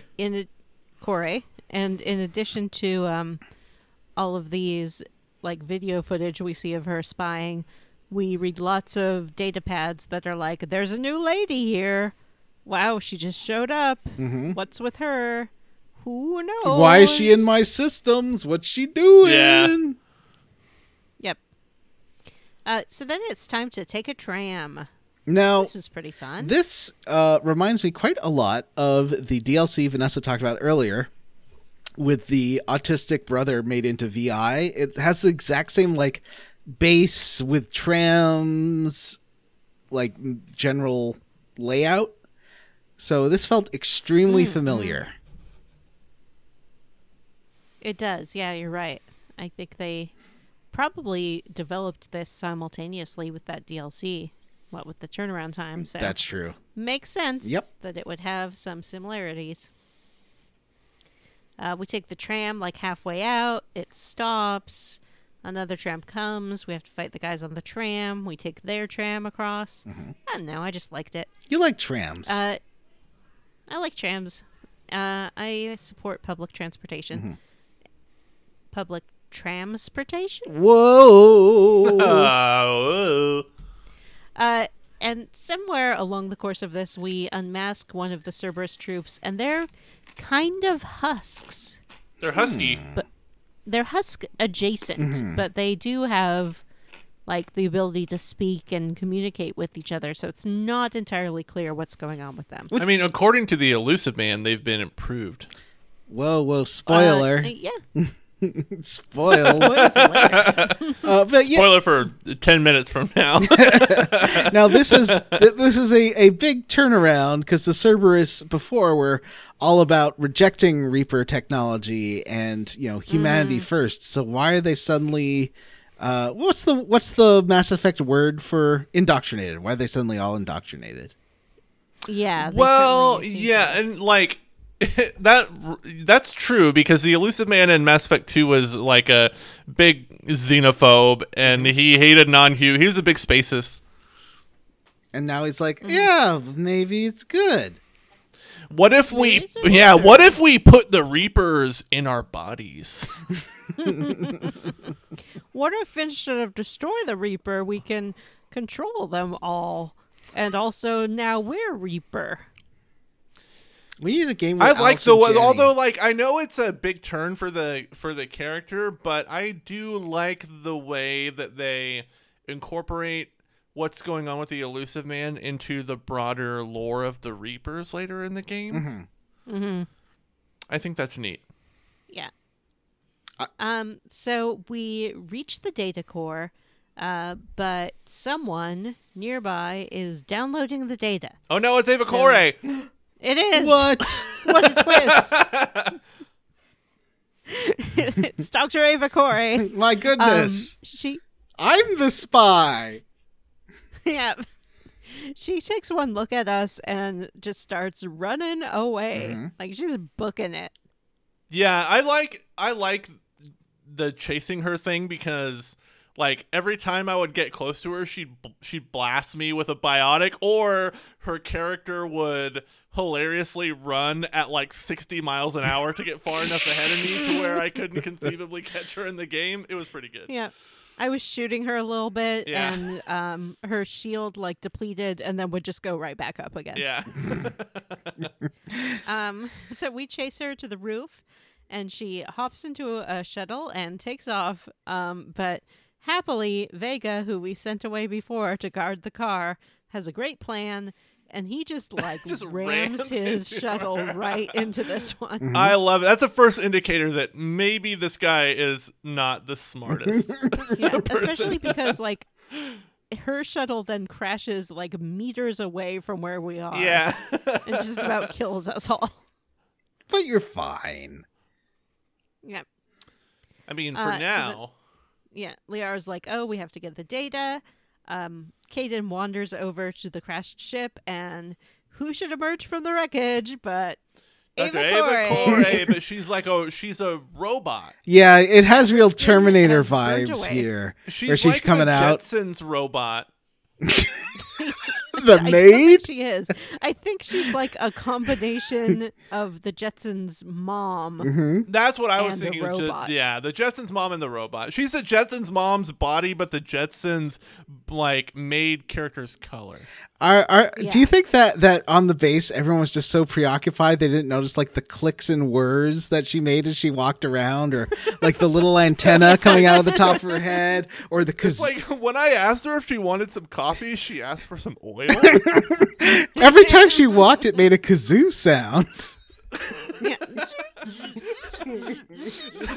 I asked her if she wanted to come to my party, and she said initiating excuse protocol. She said I asked her if she'd ever had line.exe. someone. Yeah. Asked her if she ever had someone special in her life, and she asked me what love was. And then her tears made her eyes short circuit. I asked her a question, and she said she had to download the answer from the internet. It's just that new slang the kids are using these days. Yeah. Can we make that a thing? Mm-hmm. Can that be the new way that like whatever's coming after Z here talks, like as if they are robots? Yeah. That would be cool. They'd be like, bleep, bloop, processing, SK, Imagine SK, having SK. Yeah, having a kid in that generation, and you're like, "Hey, you want some juice?" Affirmative. Yes, father. Ingesting juice beginning. Initiating juicedrink.exe. Thank you for Sunny D.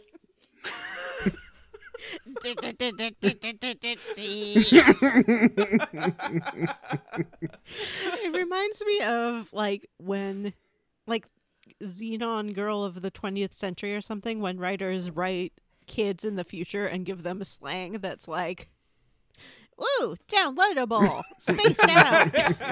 Or it's Nova. it's either that, or it's like, "That's totally boffo," or some like weird shit that doesn't make any sense.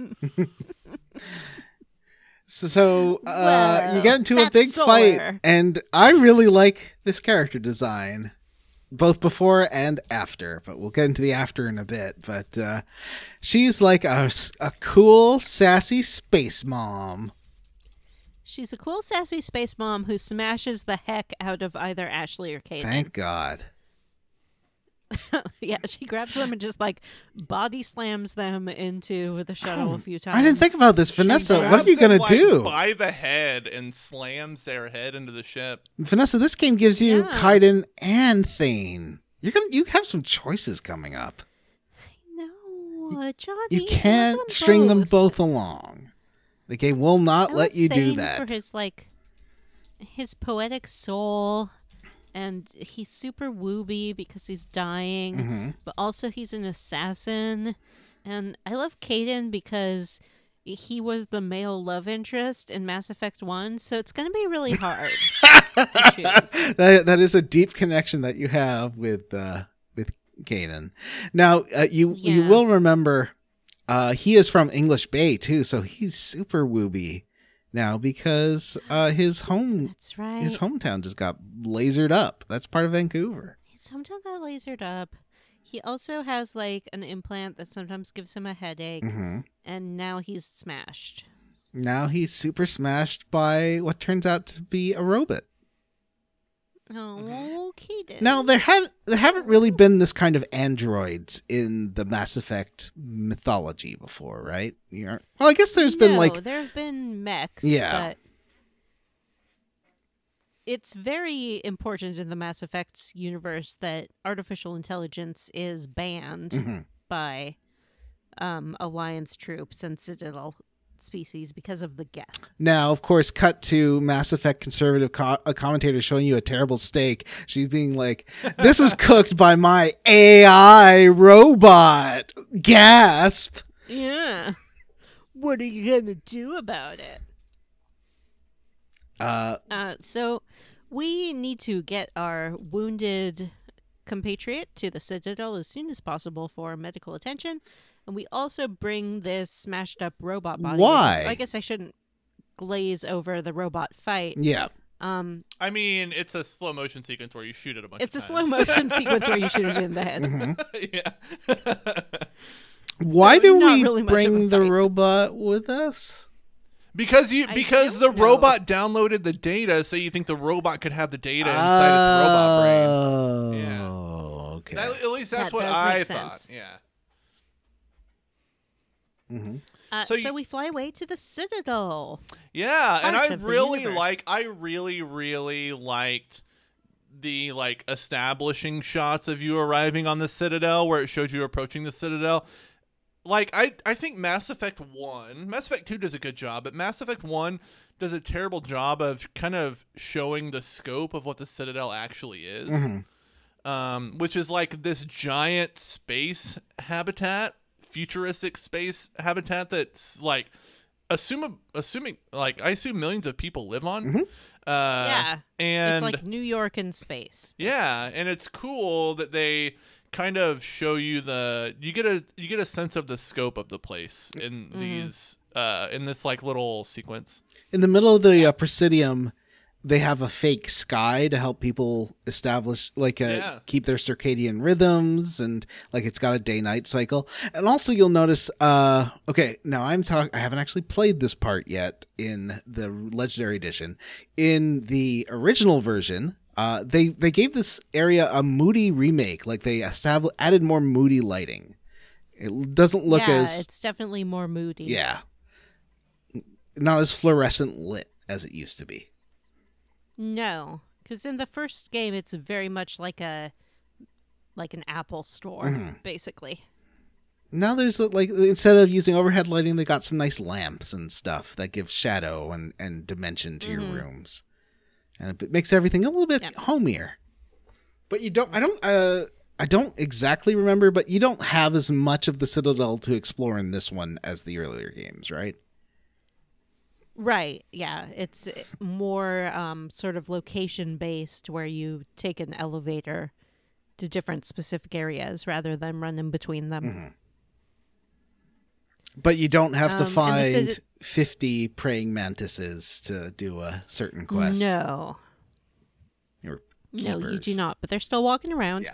Yeah. Those are, of course, the Keepers, who were... The whole Citadel was built by the Reapers as a trap, basically. Like a honey trap. And as new species evolve, they move in. And they're like, hey, look at this cool technology someone left here. Guess it's ours now. And then the Reapers do come a-reaping them. And it's all kept up by these praying mantises, and that's why they never, like the species who move in, never quite understand how the Citadel works or what it is, because they're like, oh, these bugs take care of it. Cool. Sure, everyone who No lived more here last time questions. died out, but we're different. We're different. Yep. My first encounter on the Citadel was with Diana Allers. Jim, did you meet Diana Allers? I did. I feel like they made this character look way hotter than other characters. Like it just seems like they gave her a lot of detail that they didn't give other characters. If by detail you mean a skin-tight, very low-cut dress. Skin-tight, low-cut dress. They give her a nice cocoa tan. She's got a lot of like detail to her hair. They make her look attractive. They also give her a necklace that does say "Let's Les Out." Yep. Diana Ellers is a propagandist, I guess you would say. She works for the Alliance News Network, so she's a journalist, but what's their show called? Like War something or Space Wars or something? It's something silly. Space War, Space Talk. What is it good for? Space-alutely spacing. Space-alutely spacing. And I'm looking at a picture for now. She does not have a bra. She wants to live on the Normandy. She's like, hey, I'm authorized to be embedded on a ship. Put me on the ship, and I'll make lots of good news stories about how cool you are. Embedded.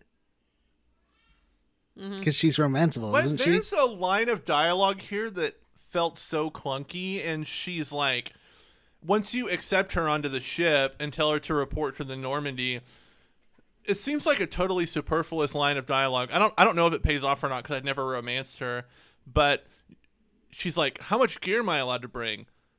And the camera like has Shepard in the middle of the frame, and she says, 1 footlocker. Like it's the most important thing she's ever said. And it's like, what? Why? I think just weird framing. A whole Footlocker's worth of shoes? Amazing. Sorry, I just found this picture of a mod someone made of her. I have to show you guys. Okay, put it It's into the chat. It's really weird. I guess they were trying to make her look more attractive. Oh, which one? Oh my gosh. Bizarre. Huh. Well, they made her longer. They made her longer. They gave her they increased her lip size by 3,000%. Yeah, her lips are much bigger. She kind of looks like Raven from Drag Race. All you Drag Race fans will know exactly who I'm talking about. She's really skinny. Like her neck is, you can just fully see the whole structure there. If you look at her face and her shoulders, she has kind of a... Who's that actress from The Departed and was also in the first Orphan film? You guys know who I'm talking about? Huh? Nope. I don't know. Oh, come on. It's, her name is Vera Farmiga. Oh, I like her. She was in that... What was that movie with the train? She was the Non-Stop with Liam Neeson. No, it was one with Jared, not Padalecki. The other. Hold on, you guys talk amongst yourself. I'll go figure this out. The only one I can think of is like the Chris Pine one. Is that? Yeah, I think that's the one. That's Rosario Dawson in that one. Oh. Is she in a train movie with the one that was like things happen over and over again or something? Oh, the one with Jake Gyllenhaal. That's the guy. Oh yeah, I didn't see that. It's really good. Is it? Yeah, it's actually a really good movie. It's called Source Code. That's the one I was thinking of. That's a really good movie. No, I should look for that. You should. It's excellent. Yeah, so I don't know why someone has modded this character to look different because you know as why. Jim said, You know why. Yeah, I know why. I just don't want to accept that. It's like why there's a bunch of mods to make your Hrothgar or Galka or whatever in Final Fantasy XIV like immense and like with giant packages, and you could a jockstrap mod and stuff. Every single woman must look exactly like I want her to look. Me. And if she doesn't and I see her on the street, I'm going to tell her. Is there a mod where I can get the girls in Skyrim to have clean faces. I just need them to have clean faces. Can I get a clean face with a bikini mod? Can I get a mod where every woman I talk to says that everything I say is really interesting? That's just the plot of that Jesse Plemons Black Mirror episode. No, that's true. It is. Can I get a mod where all the women have to live in my spaceship? And I'm the captain. And I'm the captain. So you have a choice between going to the hospital first or going to the embassies to talk to the council. I, of course, went to the hospital because I wanted to see my whoopee boy. Mm-hmm. And he would have been very And sad. there I if ran he'd into- be like, "Oh, I guess you had stuff to do before seeing me." Yeah, that's It's It's fine. not like my Who's on that? hometown just got exploded or anything. Kaiden. And also, Dr. Chocolates is here if you didn't let her melt. Yeah, Dr. Yes. Chakwas and Dr. Michelle. That's right, Dr. Michelle from Mass Effect 1 who ran that little clinic. Yeah, It's nice to see old friends. it is.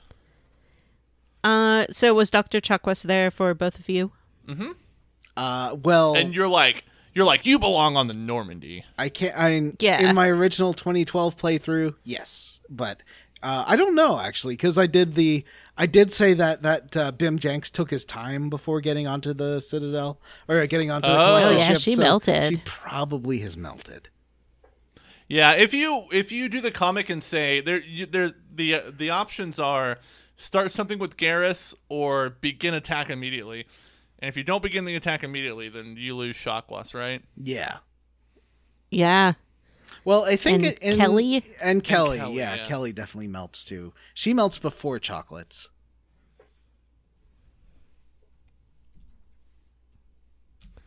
Yeah, that happened to me the first time I played Mass Effect 2 and I was traumatized.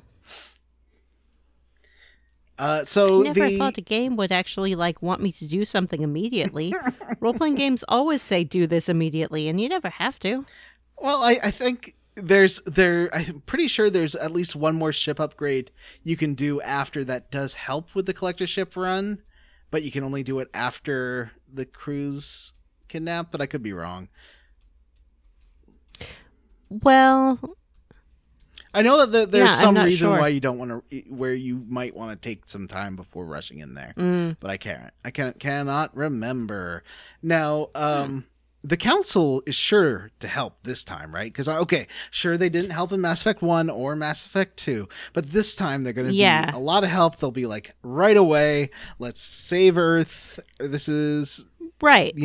well, Because before they were like, we don't believe in the Reapers, and then they were like, maybe we believe in the Reapers because there was one, but that was probably the only one.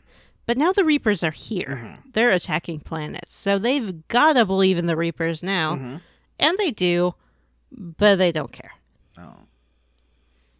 Well, they're all worried about their own species. Typical. Typical. You know what? You know what's weird? And we'll definitely get into this more when we talk about the end of the game, but the theme of Mass Effect has always been like all these alien species need to work together. And it's always better if we work together and put aside our differences. And the end of this game is like, remember how AI is bad and maybe we shouldn't have artificial life? It's like, what? What is this? So the council isn't going to help you, but they're like, but you know what we can do? The same thing we did in Mass Effect 2. We're reinstating your Spectre status. All right. Being a Spectre rarely seems to be to any benefit. Like sometimes we can go places and be like, I'm a Spectre, and they'll let us in. But we could do that anyway, you know? Yeah, we're Commander Shepard. You get access to the cool Spectre room Yeah. with the you can buy special some Spectre gear. terminal and the really expensive gear. So we do that, and as we're kind of leaving in disgust, the Turian counselor is like, hey, like, I can't really help you out right now, but how about you go get the Primarch from the Turian homeworld, and then maybe the Primarch will help you out with your political issue. Well, he's like, they want to convene, they had the idea to convene a war council, and the Primarch was the one who was going to lead it, and now they're like, oh no, this Primarch is stuck on the moon now, and the Normandy is one of the few ships that can actually go in and extract him safely. Wouldn't that be great if, for the humans, if on this war council, the person hosting it was the Turian Primarch that you rescued?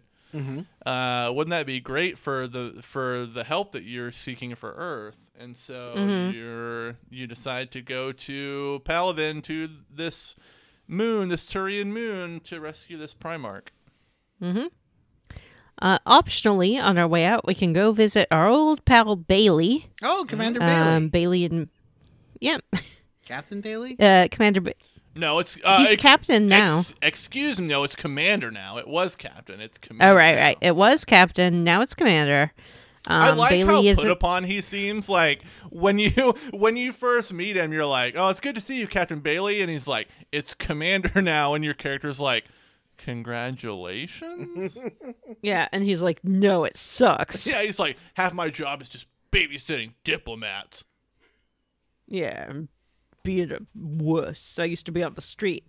He used to be a street cop, and now he's like a police chief, and he hates it. But you can go in there, and he's fighting with Kalisa, who is that annoying, like, Fox News journalist that we always run into. The one you always punch. The one you always punch. The one who's always like, Commander Shepard, what are you doing for humans? Why are you hanging out with aliens? That's gross. Tell us what you're going to do for humanity for once, idiot. So she's demanding information. He won't give it to her. She storms out, but you can follow her and have a conversation with her.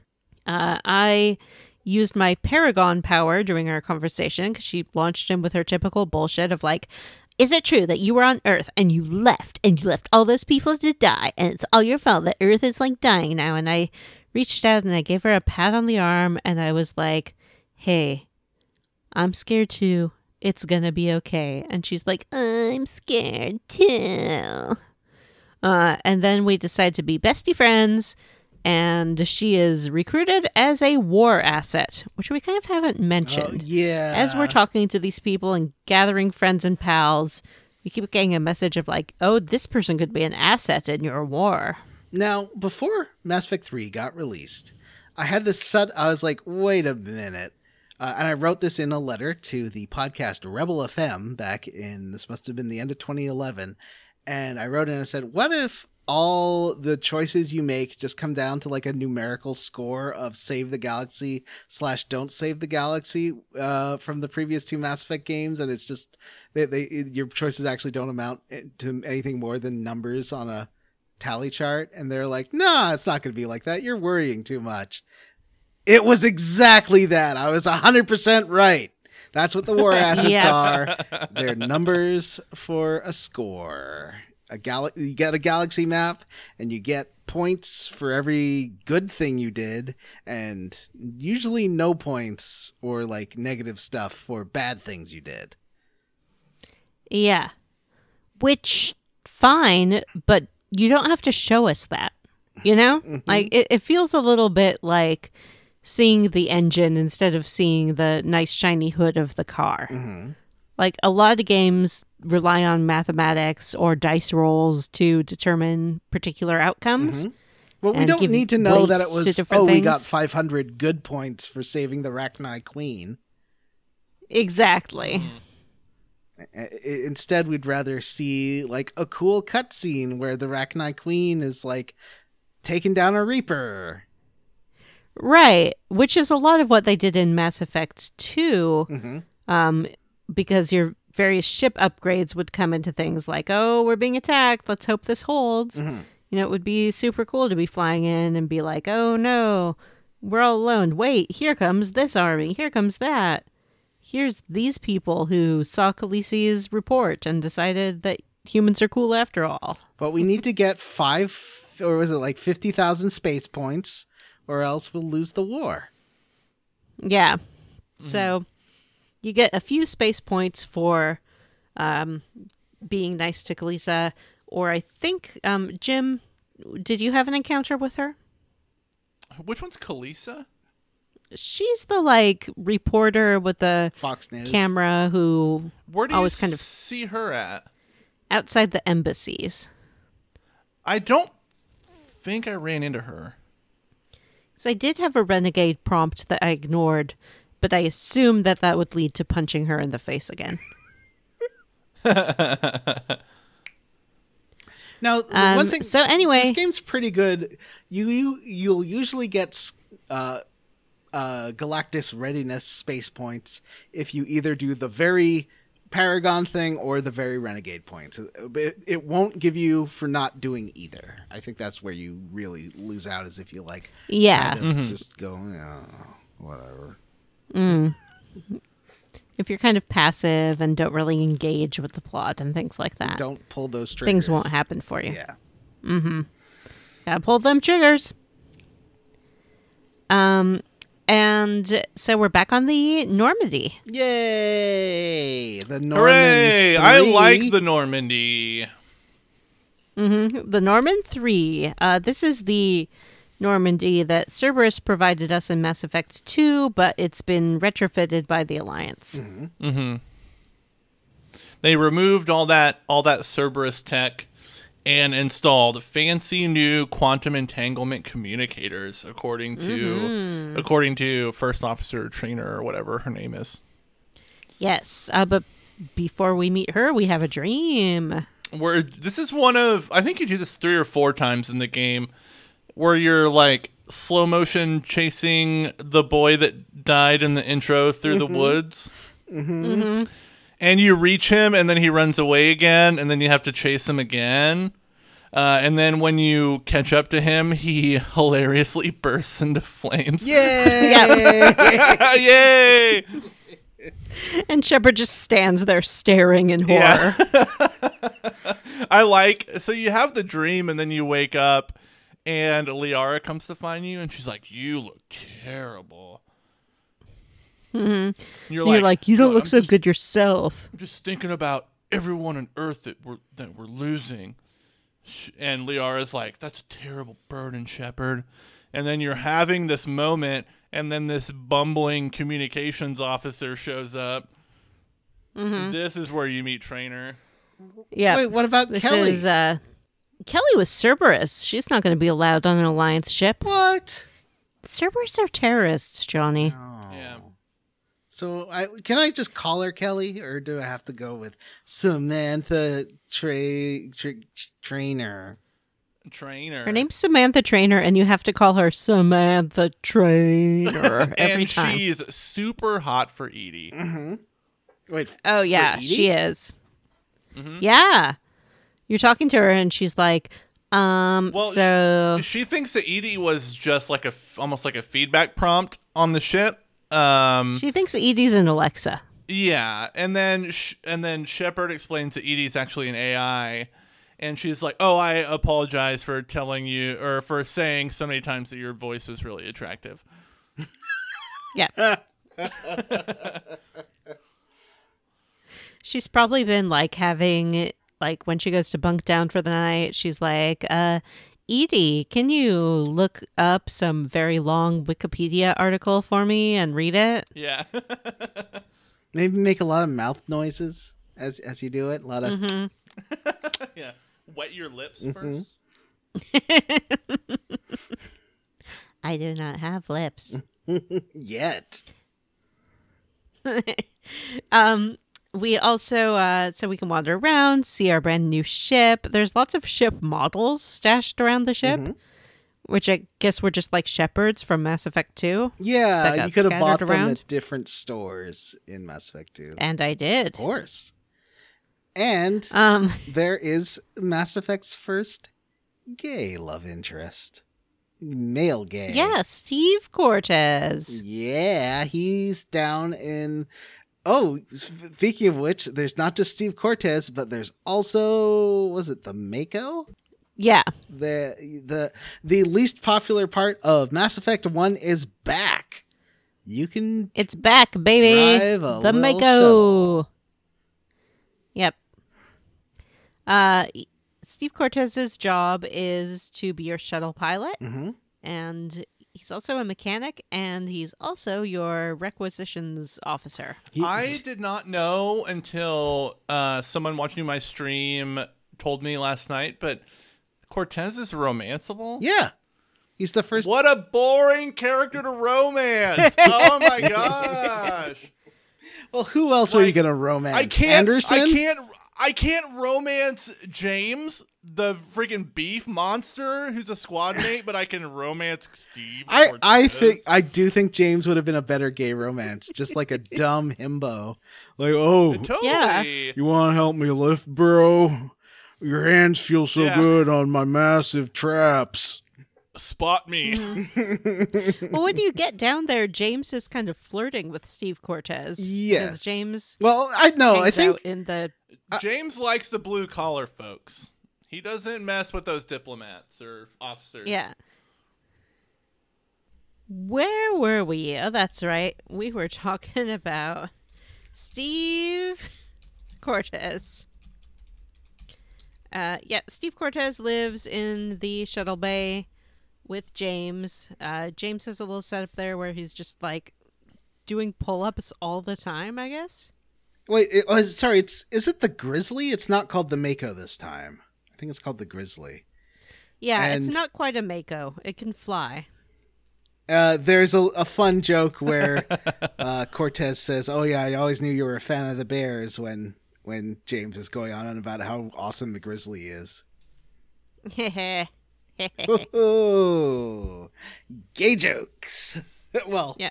jokes by gays. But also, like, when Vega goes to, like, do his pull-ups, he's like, I'm gonna go work out, and Steve Cortez is like, what a dumb jock, and James fires back with, like, you love the show.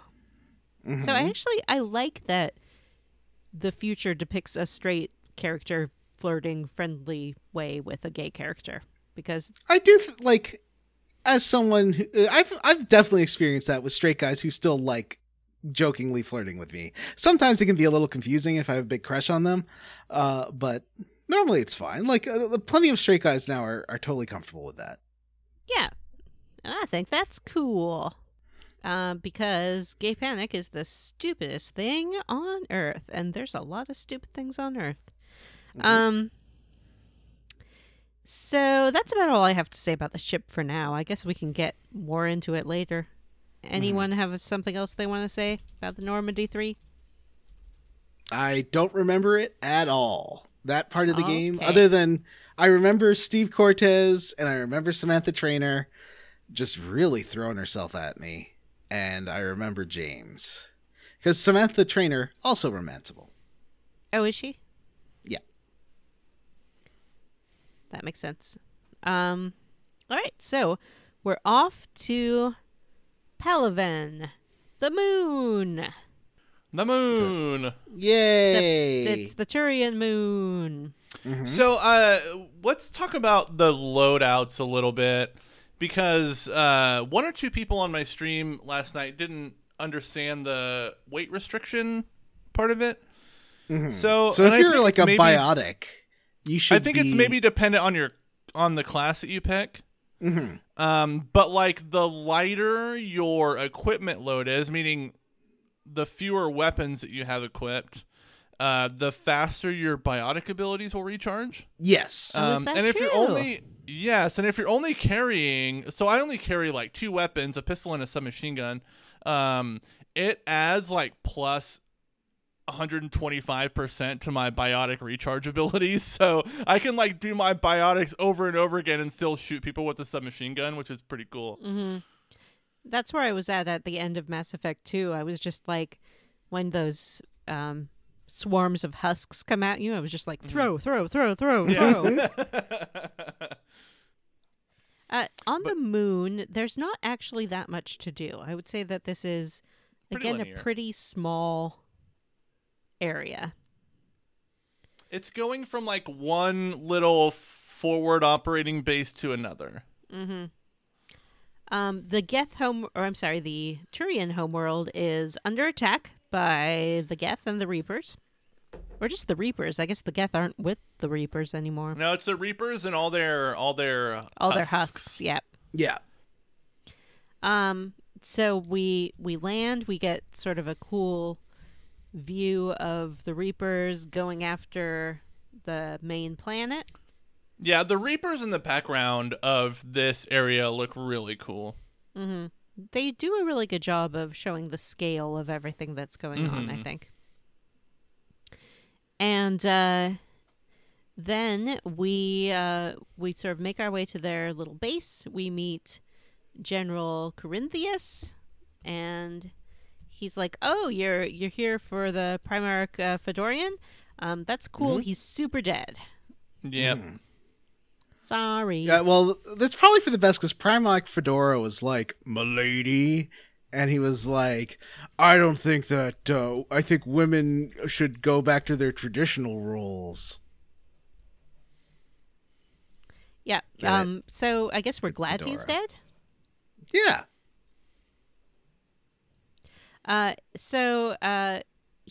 The general also tells us that there's this really sort of complex line of succession for Turians.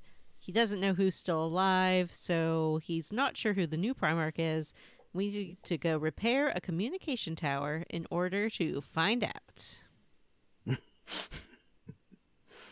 Of course. So we head on out. There's some more husks to fight. Nothing really remarkable, I would say. There are a few that look a bit like Turians. Yeah, they are Turians. They're called Vindicators. That's the enemy name. These are the husks that can use guns really well. Like they'll flank you and throw grenades and stuff. They'll flank you and spank you. Mm-hmm. And we make our way to the tower. And someone from our group has to go up to the top of the tower and repair it. Jim, did you have Vega with you? And if so, did you send him up the tower? I did make James do it. He doesn't go full stupid guy. You tell him to do it, and he's like, I don't really know much about fixing stuff, but I'll give it a shot. And then he disappears for a minute while he does it. I wish I'd done that. I sent Liara up there. Yeah, if you send James, you get some funny stuff, especially later in the game where he's just like kicking stuff.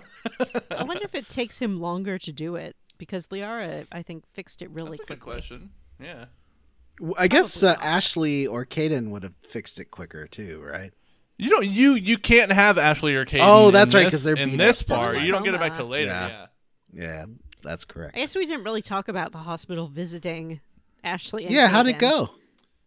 Kaiden's in a coma, but I gave him a nice little talk and stared at his naked chest for a while, and then I His left. Did you weird tell him about chest. having sex with a snake? No, I didn't tell him about having sex with the snake, but Shepard and Kaiden have been broken up for like 3 or 4 years at this point. But like, I think it's Liara on Mars that remarks that Kaiden has become very, and kind of wink, capable. Mm-hmm. Yeah. Like he's a beefy guy now. Yeah. She's like, little Kaiden's all grown up. Yeah. Let's talk about boys. Oh yeah, boy talk. Which in Mass Effect 1, Liara definitely hits on Shepard. And then if you choose Kaiden, she gets all embarrassed about it. But I guess she's over that now. Mm-hmm. I do want to talk at some point, and maybe this isn't the time, but we'll get to how creepy and weird the Asari really are when you get into the lore of them. Yeah. Well, I've told you before my theories. We'll talk about it next time. My theories Yeah. on the Asari. So after we repair the comms tower, we get a call that's like, oh, there's trouble back at the base. We have to run back. We have to fight some dumb things at the base. We go talk to the general, and he's like, oh yeah, we found out who the new Primarch is. And then you hear a voice off screen, potentially not, depending on your choices, that says, I'm going to take care of taking you to the Primarch, and it's Garrus. Yay! Jim, was Old Garrus there bug for you? face. He was, yeah. Sorry, Johnny, I can't hear you very well. Oh, I just said old bug face. Old Bugface himself, old Scary Bugface. He got all scarred up in Mass Effect 2. And he's still scarred up now. He explains to us that he is the Turian expert on Reapers. So he's been leading a special Reaper squad to find the Reapers and kill them. But it's not going great, clearly. But he does know the new Primarch and knows where he is. It's like, oh yeah, the new Primarch, he's super close by. And let's go get him. And this is the part where we walk from one base to another base. And fight a bunch of... I think just the standard human husks are the worst enemies in the game. They're surprisingly tanky for just being like human husks. And they're annoying in the way that they charge you. They just run straight at you, and then when they're right up in your space, you have to melee them away. You can't use your biotics or anything. Yeah. Which is irritating. And then on our way, we kind of go through the front barricade area and have to fight a big old thingy. I don't remember what it's called, and I don't remember very much about it. Is this the Krogan, Jim, do you think? The brutes? Yeah, I was under the impression that the brutes were a mix of like Krogan and Elcor. Oh, maybe That's what I thought. Elcor. That's interesting. Yeah. I don't want anyone indoctrinating my precious Elcors. Yeah. You know what? I think the biggest disappointment for me personally in Mass Effect 3 is I've been waiting since Mass Effect 1 for someone to give a Hanar a fucking gun. I want to see a Hanar with a gun, and I have not seen it yet. Well, Hanar's, I think it's Thane who explains that his species is the sort of muscle of the Hanars, because they live together on the same planet. That's right. So I don't think your dream is ever going to come true. Have you done the Javik thing yet? No, I haven't. Javik has a lot of funny stuff to say about the races in the game. I'm looking forward to it. It's good. Yeah, he's a fun character. I think he is a the fun best character. addition of. Well, I like James too, but I think Javik's the best addition of it to the crew in this game. Yeah, I think so too.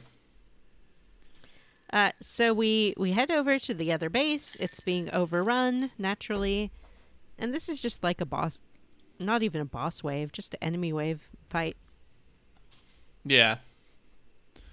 Pew pew pew pew pew. Adrian Victus is there. You're like, hey, you're the new Primarch, my dude. And he's like, no way, that's super bad. I don't want to do it. And we tell him, you got to. The end. The end. This area, Vanessa, you asked, what was that character you asked about yesterday? Shepard's biggest fan. Oh, Conrad? Conrad. Yeah, Conrad. This area made me think of Conrad because you can go into all of these little makeshift like little areas in the forward operating base, like walk up the ramp and go into these little enclosures and look for credits and things. And one of Conrad's dialogue lines that I always remember is when he's trying to impress Shepard, he's like, I love looking in crates for extra credits too.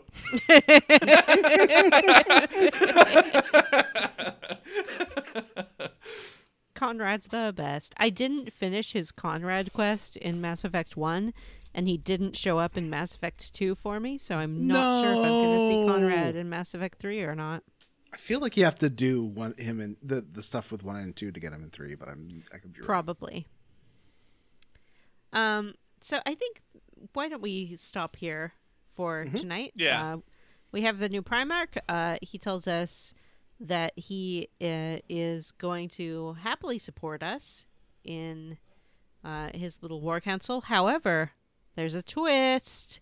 He wants us to get the Krogan to come too. Ooh, and this opens up a big old can of worms. Cool. So next time on Square Roots, from a story mission perspective, we'll play through the extraction of the Lady Krogan from the Solarian base. We will do what's the name of this DLC? I don't even remember. Leviathan? No, it's not Leviathan. That's the only one I've done.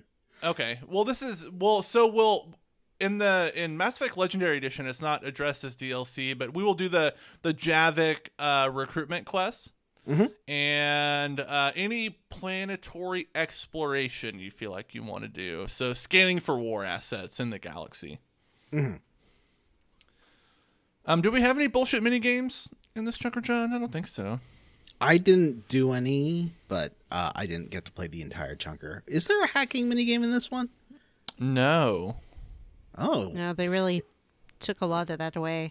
Some doors you have to bypass, and bypass is just Shepard holding her hand up to the door for like an extra 6 seconds. Do you miss not having like the match the picture of text minigame or the... I like that and the splicing wires minigame. That was pretty fun. I do like a good hacking minigame. I recently, just a couple weeks ago, played through BioShock 2, and that had a great hacking minigame where it's just like a needle oscillates between 0 to 100, and you have to stop it in the green zone every time to hack it. Very easy to do. Very fun. I like the original BioShock one that was just that whatever dreams. Pipe dreams. The original BioShock was like doing the pipes. Oh Yeah. my gosh, doing that pipes. So many pipes. All right. We noted war assets. Did you get any war assets this chunker? You get some. So I did the Javik quest this chunker, and you get a lot from just like randomly exploring different areas in that one. I know Vanessa got the reporter. Yeah, I got 2 reporters on my side. Oh, Got she the is a war embedded asset, reporter, huh? Forgot about and I got the Fox News reporter. Oh, I didn't do the Fox News one. I think you have to go to Bailey's office and see their fight, and then go talk to her on your way out of the embassies. All right. What are you roundly for or squarely against? Start with Jim. I'm squarely against the intro, but it's a complicated squarely against. I like the dramatic tone of the end of the intro, but I think like compared to the intro of Mass Effect 2 where you're on the ship and it's starting to get destroyed and you get sucked into space and actually die, this intro seems really boring in comparison. Just like Shepard walks into a boardroom and it gets attacked by the Reapers. That's kind of what it is, and I think it was kind of disappointing. So I guess that's what I'm squarely against. What about you, Vanessa? I am roundly for importing my Mass Effect 2 character and keeping my skills and level.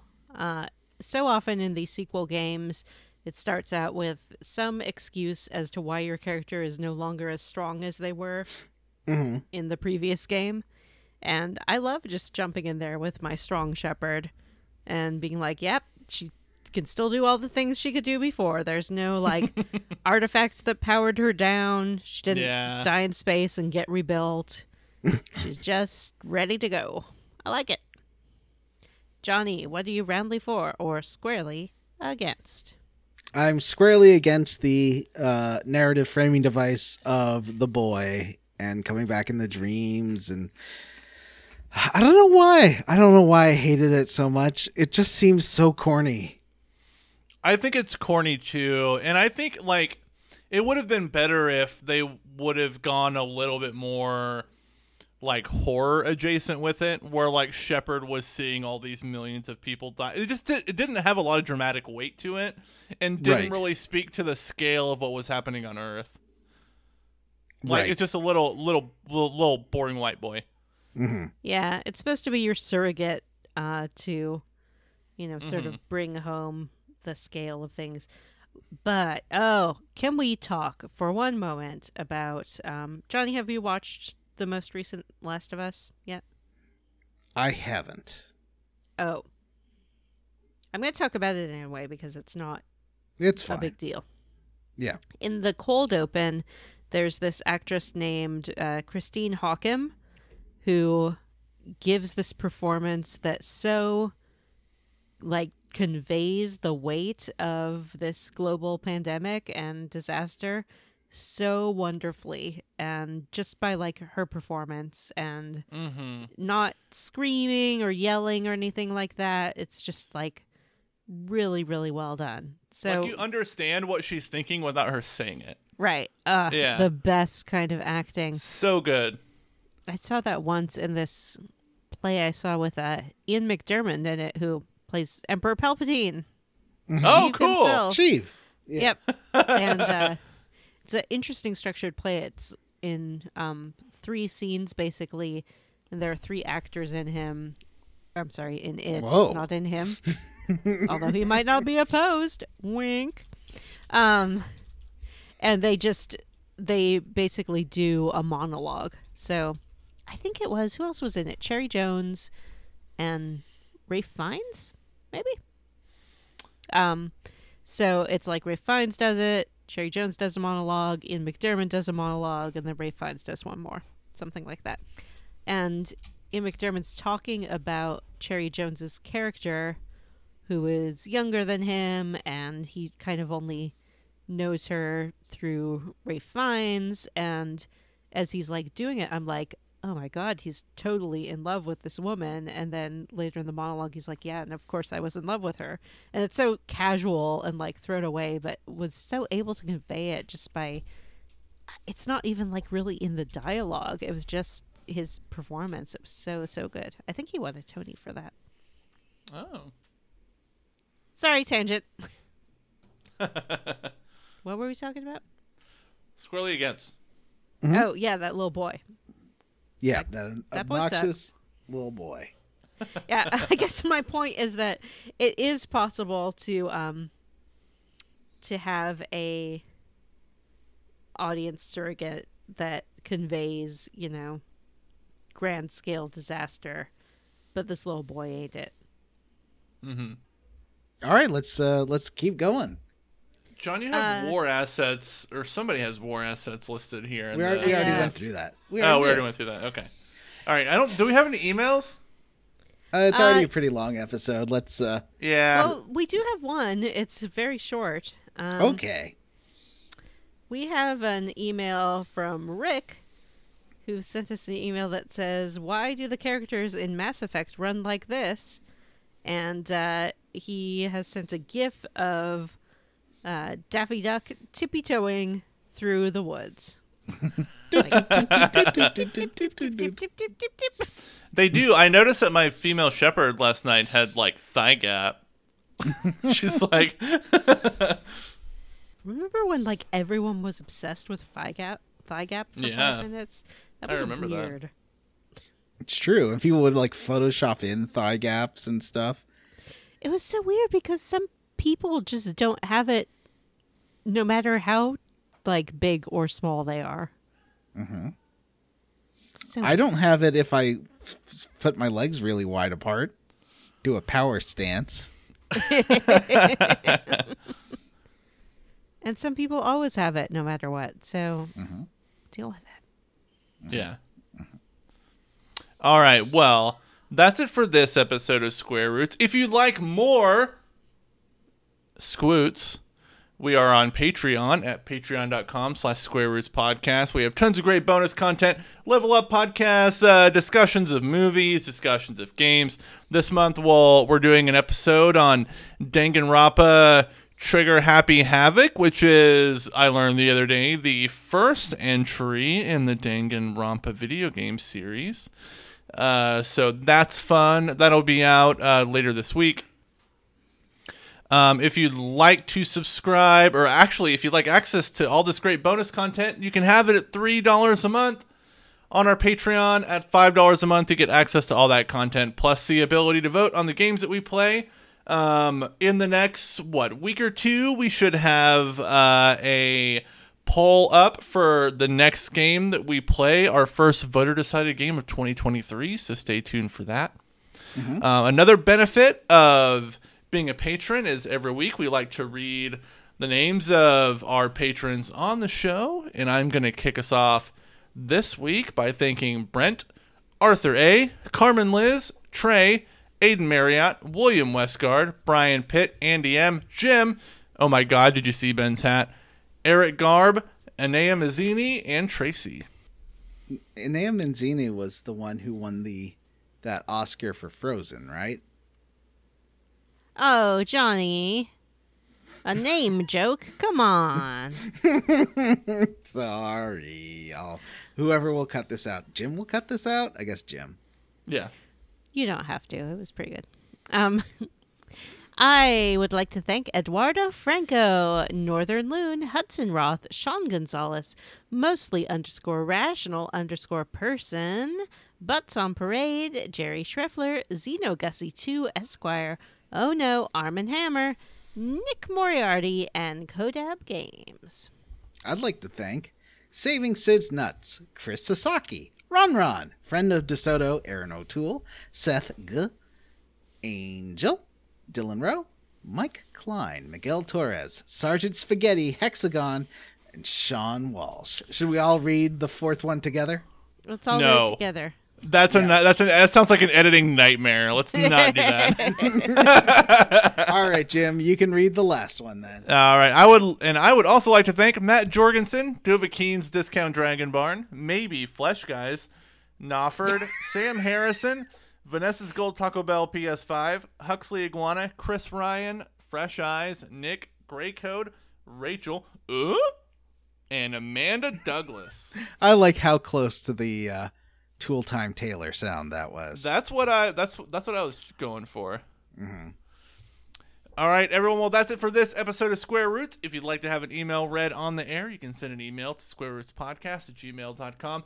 Come see us at our Facebook group, the Square Roots Podcast Group for smart, cool, very attractive people, or find us on Twitter at Square Roots Pod. And I'd like to admonish and beg, antagonize, and appreciate those who have rated, reviewed, and subscribed to us on iTunes, Ghana, Spotify, Stitcher, SoundCloud, Scoop, Roozle, Drimes, and Borking. Thanks to Stephen Morris for our Square Roots theme. You can find Stephen on Twitter as BeigeOnBeige and on YouTube. Links in the show notes. Well, that's right. it for the All Square right. Roots Well, for podcast. Square Roots, I am Jim Banks. I'm Johnny Brandon. And I'm Vanessa. Bye. Bye.